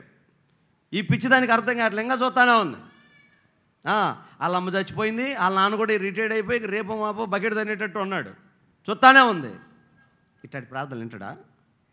ఇట్లాంటి ప్రార్థన చేస్తాడా? ఇంకో ప్రార్థనలు కూడా ఉన్నాయమ్మో.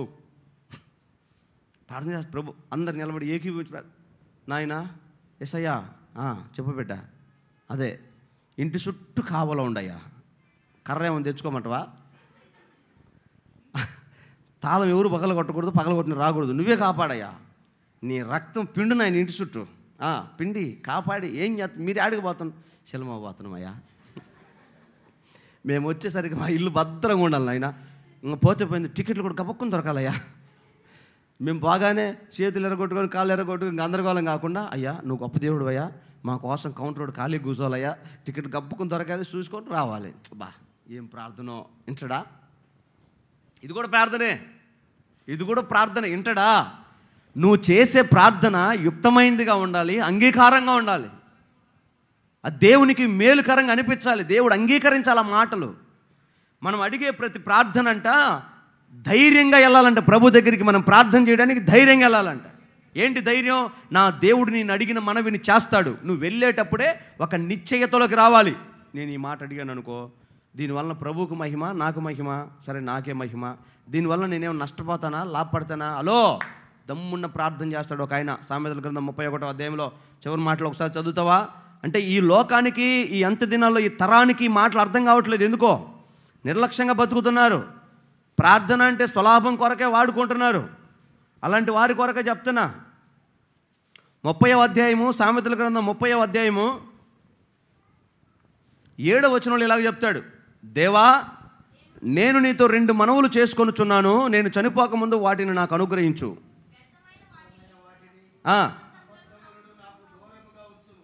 హలో చూడండి అమ్మా, ఒక ఆయన ప్రార్థన చేస్తున్నాడు. అల్టిమేట్ ప్రేయర్ అనమాట. ఇక జీవిత కాలానికి సరిపడే ప్రార్థన చేస్తున్నాడు. ఏమని ప్రార్థన చేస్తున్నాడంటే, 2 మాటలు అడుగుతానయ్యా, ఈ 2 మాటలు నాకు ఇవ్వయ్యా అని అడుగుతున్నాడు. మొదటి మాట ఏంటి? నేను చనిపోయేలోపు, ఈ మాటలు జాగ్రత్తగా వినండి, వ్యర్థమైన వాటిని, అబద్ధములను నాకు దూరంగా ఉంచు. ఈ ప్రార్థన దేవుడు వింటాడా? ఇండా, ఖచ్చితంగా వింటాడు. తర్వాత పేదరికమునైనను ఐశ్వర్యమునైనను వాయమ్ము. ఇది మనం సచ్చినా చెయ్యం. ఎందుకో తెలుసా? ఆశీర్వా. మేము చిన్నప్పుడు గుడికి పోయేటప్పుడు మా గుడిలో పాట పాడే, దిగు దిగు దిగునగా, సప్పకు దిగిందనుకో ఉంటాడు ఎవడల్లా. అదే వచ్చింది ఈడ కూడా. అయ్యా ఆశీర్వాదం దించయ్యా. దింపితే నువ్వు చర్చికి వస్తావా? రే చర్చికి రాట్లే, బిజీ అన్న బ్రదర్, బిజీ, ఆ మీటింగ్లు పెడతా, మేము పంపిస్తాలే అన్నట్టు బియ్యం కట్టేపిస్తా. భాస్కర్ గారు బియ్యం కట్టేపిస్తా. నీ బియ్యం కట్టే మరి కోటలన్నిటికి మూలం. ఏమి లేనప్పుడేమో అయ్యా అని గబగ లబలబ కొట్టుకొని ఏడ్చి కాస్త ఉద్యోగం రాగానే, కాస్త స్థితి పెరగగానే ఇక దేవుణ్ణే వదిలేసి తిరిగే రేంజ్కి వెళ్ళిపోయి. అందుకే ఆయన ఎంత గొప్ప ప్రార్థన చేస్తున్నాడు చూడు. ఏమంటున్నాడు? పేదరికమునైనా, అబ్బా ఐశ్వర్యం వద్దన్న భక్తుడు ఎంత మంచోడు అబ్బా. దేవునికి మహిమ కలుగును గాక. హల్లెలూయా. నేను మన మందిరంలో కొంతమంది గురించి ప్రార్థన చేసినప్పుడు, అయ్యా అందరూ స్థిరపడుతున్నారు, అందరూ మంచి మార్గంలో వెళ్తున్నారు, కొంతమంది ఎందుకు ఇంకా అక్కడే ఉన్నారా అంటే ప్రభు అన్నాడు, వాడికి ఒక్క మెతుకు నేను ఎక్కువ పెట్టానంటే ఇంకా చర్చికి రా అన్నాడు. అట్టయితే ఇట్నే ఉంచలే ప్రభు, చర్చికి రావడమే మంచిది. లేకపోయినా పరలోకంలో ఉంటాడుగా, కరువైన దేవుని రాజ్యం ఉంటుందిగా, అదే ఉంచులయ్యా. వాళ్ళ సంగతి తెలుసు, నా సంగతి చెబుతున్నా. ప్రపంచం మొత్తం తిప్పేస్తాను ఇప్పుడే. జస్ట్ ఇమాజిన్, పడుకొని నేను పరలోకం అసలు ప్రపంచంలో వాడబడుతుంటే సైతాన్ గారు నా పక్కనే ఉన్నాడు. ఇంకేం నా అంత గర్విష్టోడు, నా అంత అహంకారం ఎవరికన్నా ఉంటుందా? ఈ వయసులో ప్రపంచం మొత్తం వాడబడే సేవకుడైతే ఇంక నేను ఊరకు నాశనం అయిపోనా? అందుకని నా బెండు తీసి, నా సారం బిండేసి, ఏమి పనికిరాని చెత్తలాగా చేసి అప్పుడు లేపుతాడు పైకి. అప్పుడు నేనంట, ఎంత ఇస్తేమో ఉపయోగం ప్రభు, కృపయ్యా, నీ కృపయ్యా అడుక్కుంటా అనమాట. అయ్యా నీ కృప ఉంటేనే నేను ఆ ఊరు వెళ్ళగలను, నీ కృప ఉంటే నేను అక్కడ వాక్యం చెప్పగలను, నువ్వు బలం ఇస్తేనే నేను ఏదైనా చేయగలనని దీనునైపోతా ఆయన సన్నిధిలో. ఇప్పుడు ఇస్తే పడిపోయిన తారలు ఎన్ని లేవు? కేఎఫ్ పాల్ ఏమైపోయింది ఆ తార? ఇంకొన్ని పేర్లు చెప్పమంటావా? మీరు బిత్తరపోతారు ఆ పేర్లు చెప్తే. మనకి ఎందుకు వచ్చిన గొడవ? ఇదంటే పెద్ద తార కాబట్టి చెప్పా. స్తోత్రం, హల్లెలూయా. పేదరికమైన ఐశ్వర్యమైన నాకొద్దు. ఎందుకో తెలుసా? పేదోన్నైతే నీ దేవుడు అడుగు తినేటట్టు చేశాడని దూషిస్తానేమో. ఐశ్వర్యం వస్తే కళ్ళు నెత్తికెక్కి, తర్వాత మీరు చదువుకోండి అక్కడ ఈ మాటలే ఉంటాయి, కళ్ళు నెత్తికెక్కి నిన్నే మర్చిపోతానేమో. నాకు వద్దయ్యా. అందుకని తగుమాత్రం నాకేమో ఎంత కావాలో అంతే. జ్వరం వచ్చిందా బలమే, తలనొప్పి వచ్చిందా తగ్గి, ఊరికి వెళ్ళాలా ఛార్జీకి డబ్బులే, తినాలా అంత అన్నం పెట్టు, నాకు ఎంత కావాలో అంతే ప్రభా, నీ సన్నిధిలో మాత్రం నన్ను బలమైన సాక్షిగా వాడుకోయా. ఇది కదా ప్రార్థన. దేవునికి స్తోత్రం, హల్లెలూయా. అంటే నువ్వు దేవుని సన్నిధికి వెళ్ళేటప్పుడు తండ్రితో సంబంధం కలిగి ఆ ధైర్యం తెచ్చుకొని, నేను అడిగే విన్నపము అది నాకు అవసరమా కాదా, దేవుడికి మహిమ తెస్తుందా లేదా అని ఒక సిద్ధపాటు కలిగి ఇది నాకు కావాలని నువ్వు ప్రభు దగ్గరికి వెళ్తే నిశ్చయముగా నీ ప్రార్థన అంగీకరించబడాలి. ఇల్లు లేదా ప్రభా చెప్పు. అది ఎట్లా ఉంటుందంటే, మరలా చెప్తున్నామా, నేను ప్రభుని రుచి చూసి తెలుసుకున్నా. నా ప్రభు ఎంత గొప్పోడో ఇక పరీక్షించి రుచి చూసి తెలుసుకున్నా. దావీదు అంటాడు, ఇక నేను ఎప్పటికీ వదలలేను, నిర్లక్ష్యంగా ఎంచలేను. ఆయన సంగతి అంతా నాకు అర్థమైపోయింది. దేవుడు అంటే ఏమీ లేదు, మా నాన్న అంతే. ఆయన హల్లెలూయా. నన్ను కన్న తండ్రి కంటే 1,00,000 రెట్లు ఎక్కువ ఆ తండ్రి నాకు. ఎందుకంటే ఈ నాన్న నన్నేం డిజైన్ చేసి ప్లాన్ చేసి పొట్టించలా, ఆ నాన్న మాత్రం నన్ను ప్లాన్ చేసి కన్నాడు. హల్లెలూయా. ప్రభు తన హస్తంతో రూపుదిద్దుకున్నాడంట నన్ను. ఆమె ఎందుకు ఈ డిజైనే నచ్చింది ఆయనకి. హల్లెలూయా. నిన్ను కూడా అట్టే చేసుకున్నాడు. ఆమె నిన్ను కూడా అట్టే. ఇప్పుడు మీరు సౌత్ ఆఫ్రికా వాళ్ళని చూసారా? కెన్యా వాళ్ళు, సౌత్ ఆఫ్రికా వాళ్ళు, వాళ్ళ ముక్కు వాళ్ళ ముఖం చూసారా?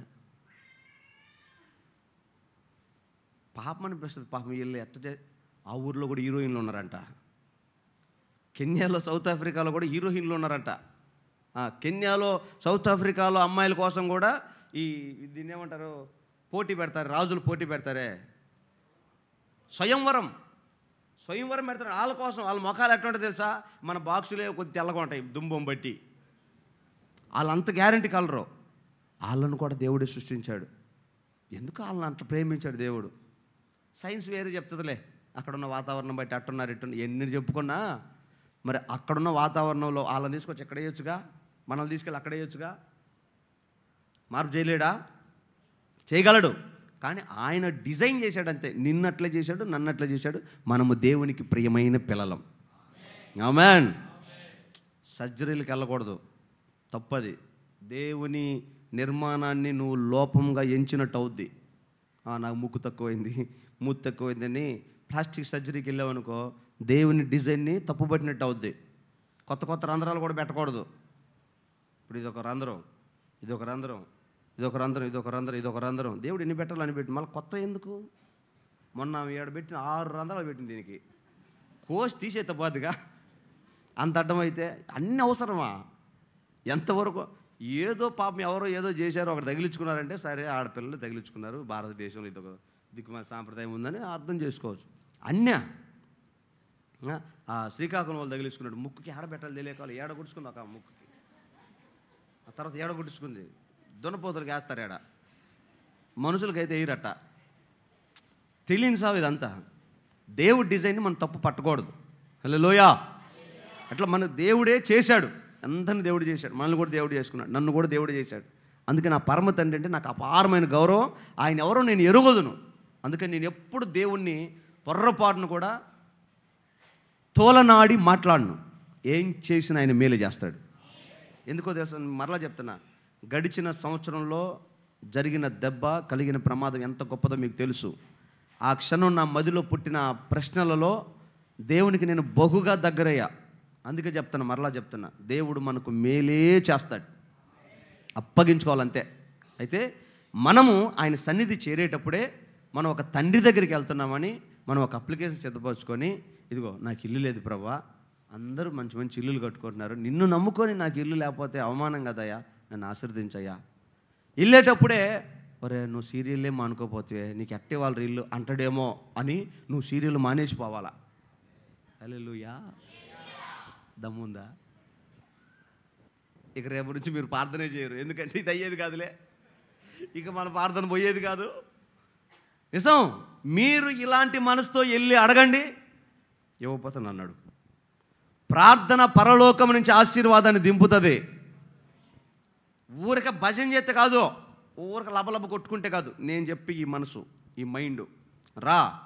హలో, చిట్టికే చెప్తున్నా, నువ్వు ఈ మైండ్తో ప్రభుతో రిలేషన్ కలిగి ఇంకా నీలో లోపం లేదు, అన్ని సర్టిఫికేట్లు కరెక్ట్గా ఉన్నాయి, అసలు ఇక నీకు పాస్పోర్ట్ ఇవ్వటానికి కుదరదు అనాలాడు.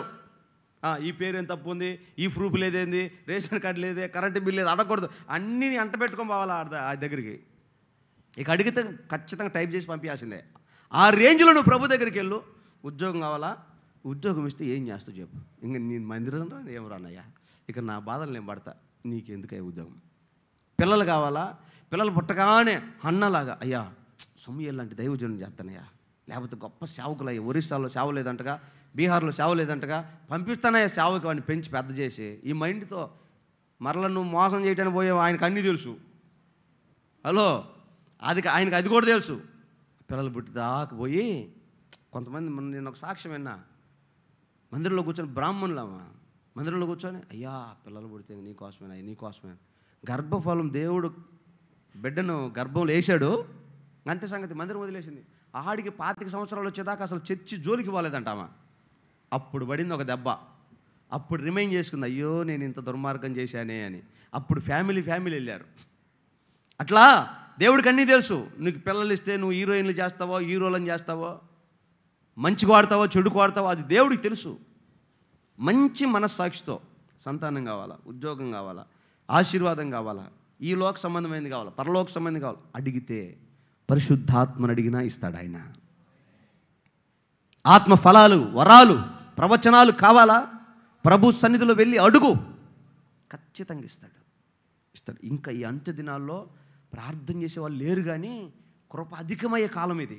కృప అధికంగా కుమ్మరించే కాలం. ఇప్పుడు కనుక నువ్వు మోకరించి విరిగి నలిగిన మనసుతో ప్రభు దగ్గర నిలబడి చేతులు ఎత్తితే సమృద్ధిగా నేను ఆశీర్వదిస్తాడు. ఆమేన్. ఇక దాంట్లో నో డౌట్ ప్రభు ఖచ్చితంగా నేను దీవిస్తాడు, సచ్చేలేదు దాంట్లో. అందుకే యోహాను ఆ మాట రాస్తాడు 5వ అధ్యాయం 14వ వచనంలో, నువ్వు ప్రభు దగ్గరికి వెళ్ళేటప్పుడంట, ప్రభునికి ప్రార్థన చేసేటప్పుడంట, నీ ధైర్యం ఒకటి ఉండాలంటే. ఏంటా ధైర్యం? చదవమ్మది. ఆయనను బట్టి మనకు కలిగిన ధైర్యం. ఏంటా ధైర్యం? మనము పాపులమే, మనము బలహీనులమే, కానీ ప్రభు మన పక్షాన ఉన్నాడు కాబట్టి, ఆయన రక్తముతో మనల్ని శుద్ధీకరించాడు కాబట్టి ఇక మనలో పాపం లేదు. హలో, నువ్వు ప్రభు దగ్గరికి వచ్చేటప్పుడే నువ్వు తీర్మానం చేసుకుని, ఇక నేను సినిమాలు చూడను, నేను వ్యభిచారం చేయను, నేను అబద్ధాలను, నేను మోసం చేయను, నేను ఇంకా నీ కొరకు పరిశుద్ధంగా బతుకుతానని తీర్మానం చేసుకున్నావు కాబట్టి నీకు బాప్తిస్మం, రక్షణ. నువ్వు పరిశుద్ధుడు కనుక నువ్వు ప్రభు దగ్గరికి వెళ్తే కార్యాలు జరుగుతాయి. ఇప్పుడు ఇవన్నీ లేవనుకో, నువ్వు అడిగిన ప్రతిదీ దేవుడు నిరాకరిస్తాడు. కాబట్టి జాగ్రత్త. ఎందుకో తెలుసా? దేవుడు అంటాడు, నీ తలంపులన్నీ నాకు తెలుసు. యెషయా గ్రంథం 66వ అధ్యాయం 18వ వచనంలో చెప్తాడు ఈ మాట. యెషయా గ్రంథం 66వ అధ్యాయం 18వ వచనంలో, నీ అంతరంగంలో దేవుని సన్నిధికి వెళ్ళేటప్పుడు కానీ బయటకు వచ్చేటప్పుడు కానీ వారి క్రియలు వారి తలంపులు నాకు తెలిసే ఉన్నాయి.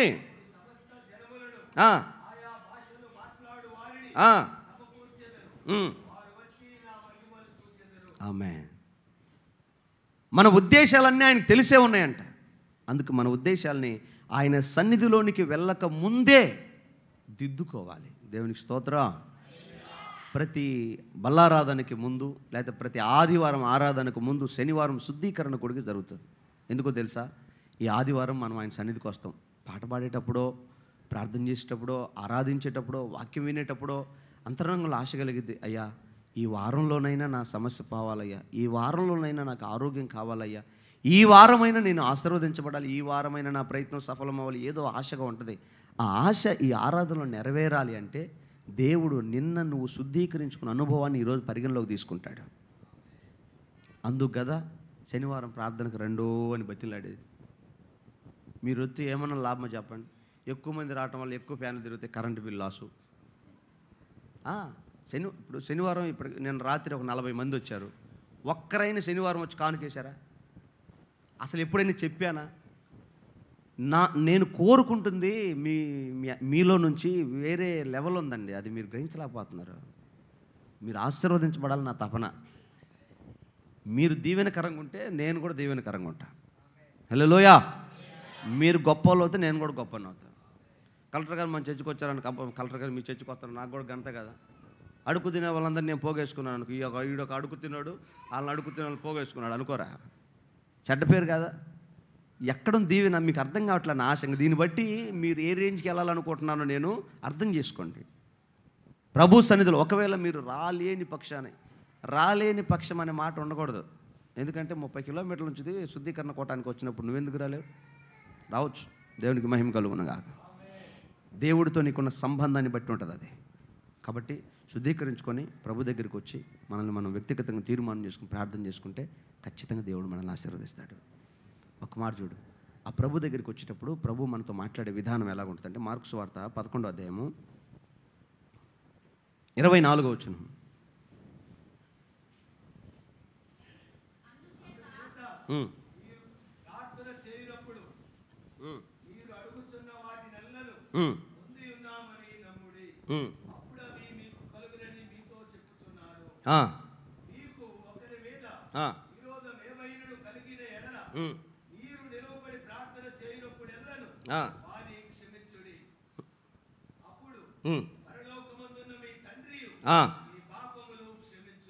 చాలండి. ఈ మాట విన్నారా? ఇంకొక్కసారి చదవండి నెమ్మదిగా. అందుచేత అమ్మ నా మాట మాత్రం వినండి. ప్రార్థనకు మీరు మోకరించినప్పుడు మీరు ఏమడుగుతున్నారో అవి దేవుడు మీకు ఇస్తాడని నమ్మి ప్రార్థన చేయండి. అప్పుడు మీకు అవి దొరుకుతాయి. ఆ ప్రార్థన చేసేటప్పుడు నమ్మి దేవుని సన్నిధికి వెళ్ళినప్పుడు దేవుడు మీకు ఇస్తాడని మీకు అర్థమైనప్పుడు, అప్పుడు ఎవరి మీదైనా మీకు విరోధమైన మనసుంటే మీరు దేవుని సన్నిధిలో నిలబడో మోకరించో కూర్చోనో ప్రార్థన చేస్తున్నప్పుడు ఎవరి మీదైనా మీకు విరోధమైన మనసుంటే వానిని ఏం చేయాలంట? ఇంకా చెప్పండి అమ్మా, ఇది అయ్యేదేనా? మనము క్షమించలేం, మనము దిద్దుకోలేం, శుద్ధీకరించుకోలేం. ప్రార్థనలు మాత్రం అపరిమితంగా చేస్తాను, ఆశీర్వదించని. బహుశా ఇందుకేనేమో సంఘాలు ఆశీర్వదించబడలేకపోతున్నాయని నాకు అనిపించింది. మీకు అర్థమైతే మీకు ఏమనిపించిందో మీ తీర్మానం మీద పెట్టుకుని. ఎందుకు చెప్తున్నానంటే, ఒక అమాయకుడు ఒక సంచి పట్టుకొని మందిరం దగ్గరికి వచ్చి, అన్నయ్యా కొంచెం బియ్యమే అన్నయ్య, రాత్రికి వండుకోవడానికి లేవని వచ్చాడు. సరే నేను వాడికి బియ్యం వేద్దామని బయటకు వచ్చా. చూస్తే వాడి సంచి కింద మొత్తం రంధ్రమే. ఇప్పుడు నేను ఆ సంచిలో పొయ్యాలా, విషయం చెప్పాలా వాడికి? వెనకాల వాళ్ళు చెప్పండి. సంచిలో పొయ్యాలా చెప్పాలా? చెప్పా, ఒరే నీ సంచికి రంధ్రం ఉందరా, నేను పోస్తే మొత్తం కింద పోతాయంటే నీకైనా అనవసరం, నువ్వు పోయి. సరే పోసా, ఉంటుందా? సేమ్ మన ప్రార్థన కూడా ఇదే. అన్ని లోపాలే, అన్ని రంధ్రాలు పెట్టుకొని ప్రభు దగ్గరికి వెళ్ళి ప్రార్థన చేస్తూ ఉంటే అవి మొత్తం ఎటుటో పోతున్నాయి. ఆయన ఇస్తున్నాడు, ఆయన ఖచ్చితంగా ఇస్తున్నాడు. ఇవ్వకపోతే ఈరోజు మనం బతికి సజీవంగా ఉండలేము. ఆయన ఏదో ఇస్తున్నాడు, ఆరోగ్యము ఆశీర్వాదం మనకి ఇస్తున్నాడు. కానీ వేరొక దారిలోకి వెళ్ళిపోతున్నాయి, రంధ్రాలు పడిపోయినాయి. క్షమించే మనసు లేదు, తగ్గించుకునే మనసు లేదు, నమ్మకత్వం లేదు, యథార్థత లేదు, భక్తి లేదు. ఎక్కడున్నాయి? పరిచర్య చేసే దగ్గర నలుగురు కలిసి పరిచర్య చేస్తున్నప్పుడు సహోదర ప్రేమ కలిగి, ఏక మనసు కలిగి, విధేయత కలిగి చేసేవాళ్ళు ఎంతమంది? మనుషుల కొరకు చేసేవాళ్ళు ఎంతమంది? దేవుడి కొరకు చేసేవాళ్ళు ఎంతమంది? దేవునికి దశమ భాగం ఇచ్చే విషయంలో, కానుకిచ్చే విషయంలో నమ్మకంగా, యథార్థంగా దేవుడు నాకు ఇచ్చిన భాగ్యములో నేను భాగం ఇస్తున్నానని ఆశగా ఇచ్చేవాళ్ళు ఎంతమంది? మందిరానికి వచ్చేటప్పుడు ఈరోజు దేవుడు నాతో మాట్లాడాలి, నేను దేవుడి సన్నిధిలో గడపాలి, ఆనందించాలని ఆశ కలిగి వచ్చేవాళ్ళు ఎంతమంది? ఓ నాయనో చర్చికి వెళ్ళకపోతే రేపు చచ్చిపోతే నరకానికి పోతామేమో భయంతో వచ్చేవాళ్ళు ఎంతమంది? ఈ రెండు కేటగిరీస్లో నువ్వు ఎక్కడున్నావు? నువ్వు అడిగే ప్రార్థనలో కూడా నీ స్వలాభం, నీ స్వచిత్తమే ఉంది. దేవుని సన్నిధిలో అప్పగించుకొని, తగ్గించుకొని, సరిదిద్దుకొని, నమ్మకంగా వెళ్ళి ఒకరితో నాకెందుకు ప్రభా అని నిన్ను నువ్వు దీనత్వం కలిగి, దీనుడివై, దీనురాలువై ప్రభు దగ్గరికి వెళ్ళి మొరపెడితే, ఇవ్వకపోతే అప్పుడు నువ్వు పోరాడు దేవుడితో. అప్పుడు నువ్వు అడుగు, సేవకుల పక్షాన్ని నిలబడి మాట్లాడు, నన్ను ఆశీర్వదించట్లేదు అందనయ్య. ఇన్ని లోపాలు పెట్టుకొని మనం ప్రార్థన అన్న పేరు పెడితే అది ప్రార్థన ఎట్లా అవుతుంది? ఇప్పుడు చెప్పు, ఈ ప్రార్థన నువ్వు చేస్తే ఈ వాగ్దానం నెరవేరదా? నిశ్చయముగా నెరవేరుతుంది. చప్పట్లు కొట్టు గట్టిగా. దేవుడు నీ జీవితంలో ఈ వాగ్దానం నెరవేర్చునుగాక. ఇక నువ్వు అసలు విస్తరించి ప్రార్థన చేయక్కర్లా. జస్ట్ ప్రభువా సరదాగా నాతో మాట్లాడినట్టు, అన్నయ్య మేము పంట పొలంలో మొక్కలు నాటుతున్నాం, ప్రార్థన చేయి, యేసునామములో నీ పంట దీవించబడినగా, చాలు, ఆశీర్వాదం అద్భుతంగా జరిగిపోద్ది. ఎందుకో తెలుసా? నేను చెప్తే మీరు నమ్మరు కదా. నీకు విశ్వాసం లేకుండా ఆ భగవంతుడు కూడా ఏం చేయలేడు అని చెప్పాను అనుకో, అన్నయ్య అట్టే చెబుతాడు, ఎందుకు చేయడు అంటాడు. దేవుని వాక్యంలో రాయబడిన ఒక మాట, యేసుప్రభు ఒకరోజు ఒక ఊరు వెళ్ళాడు, ధర్మవరం వెళ్ళాడు, అనకలపూడి వెళ్ళాడు, కొండేపు వచ్చాడు, ఎక్కడికి వచ్చాడు ఆశీర్వదిద్దామని. ఆ కొంపకి వెళ్తే ఒక్కడికి నమ్మకం లేదంట. ప్రార్థన చేసి దీవిద్దామని యేసుప్రభు వస్తే, ఈయన దీవిస్తాడు, మనం ఆశీర్వదించబడతాం, వస్తా ఉంటారు పని లేక అన్నారంట, అనుకున్నారంట. చదువుతామన్నా మార్క్స్ వార్త, మత్తయి సువార్త 13వ అధ్యాయము 58వ వచనం. అయిపోయింది, నేను ముగించేస్తున్నా. మత్తయి సువార్త 13:58. వారి అవిశ్వాసమును బట్టి ఆయన అక్కడ అద్భుతములను చెయ్యలేదు. ఆయనకు చేత కాదు కాబట్టి కాదు, ఆయనకు విశ్వాసం లేదు కాబట్టి కాదు, ఆయనకు సామర్థ్యం లేదు కాబట్టి కాదు. మీకు లేదు, మనకు లేదు, వారికి లేదు, నమ్మకం లేదు, వారికి నమ్మకం లేదు. అందుకే ఎన్నిసార్లు ప్రార్థన చేసినా, ఎంత ఆశీర్వదించినా మేలు పొందలేకపోతుంది. కాబట్టి నమ్మండి, తండ్రిని నమ్మండి, సంబంధం కలిగండి, విశ్వాసంతో ఉండండి. మీ అంతరంగంలో ఉన్న కక్షని, అసూయని, ద్వేషాన్ని పక్కన పెట్టండి. ప్రతి దాన్ని అర్థం చేసుకోండి. మీకు అర్థం చేసుకునేంత స్థాయి లేకపోతే సహించండి, ఓర్చుకోండి. ప్రతిదాన్ని బట్టి గణపరచండి, గౌరవించండి, ఒకరినొకరు గౌరవించుకోండి, సహోదర ప్రేమ కలిగి ఉండండి. ఎదుటివాడిని బాధలో పాలిభాగస్తులై వాని క్షేమం కొరకు ప్రార్థన చేయడానికి మీరు చెయ్యందించండి, సహకారంగా ఉండండి. ఇది భక్తిలో ఆశీర్వాదం. నువ్వు ఎప్పుడైతే ఇలాంటి నిర్ణయాలు తీసుకొని దేవుని కొరకు అనేకులని సంపాదించాలి, ఆత్మలు సంపాదించాలి, కుటుంబాలని దేవుని కొరకు కట్టాలి, ఇలాంటి తృష్ణతో నువ్వు దేవుని దగ్గరికి వెళ్ళి ప్రార్థన చేస్తే ఖచ్చితంగా దేవుడు అద్భుతాలు చేస్తాడు నీ జీవితంలో. ఊరకే దేవుడు చేయలేడు. లోపం లేని మనసు కలిగి, మంచి మనస్సాక్షిలో, దీన మనస్కులై ఆయన సన్నిధికి వస్తే, ఇక నేను రెఫరెన్స్లు చూపించదలుచుకోలేదు కానీ పేతురు అదే అంటాడు, ఎవడు దీనుడై దీన మనస్కులుగై ఆయన బలిష్టమైన రెక్కల క్రింద అణిగి మణిగి ఒదిగి ఉంటాడో వాడు బలవంతుని చేతిలో బాణం వంటి వాడై గొప్ప చేయబడతాడంట. ఆమెన్. ఈ రోజున ప్రార్థన అనగానే అక్షరానుసారమైనది నేర్చుకొని లోక సంబంధమైన మధురమైన మాటలు విస్తరించి మాట్లాడడం ఇదే ప్రార్థన అనుకొని కాదు, కానీ ఈ మనస్సు కలిగి ఈ మాట దేవుడికి ఇష్టమా కాదా, ఇది నా స్వలాభమా, ఒకవేళ నా అంతరంగంలో ఎవరి మీద కోపము, కక్షలు, ద్వేషము, ఈర్ష్య, అసూయ, కక్షమనుందా, ఇది తీసేసుకొని ప్రభుతో సమాధానపడి అందరితో సమాధానం కలిగి నెమ్మది కలిగి ప్రార్థన చేసుకొని అప్పుడు ప్రభువుని అడిగితే దేవుడు నిశ్చయముగా దీవిస్తాడు. అంత మాత్రమే కాదండి, నీ ఆరాధన అంగీకరించాలన్నా కూడా ఇదే మాట. ఎవరితోనైనా అసమాధానంగా ఉందా, మొదటి బలిపీఠం వదిలే, ఆరాధన వదిలే, ముందు సమాధానపడు, ఆ తర్వాత దేవుడిని దీవిస్తాడు.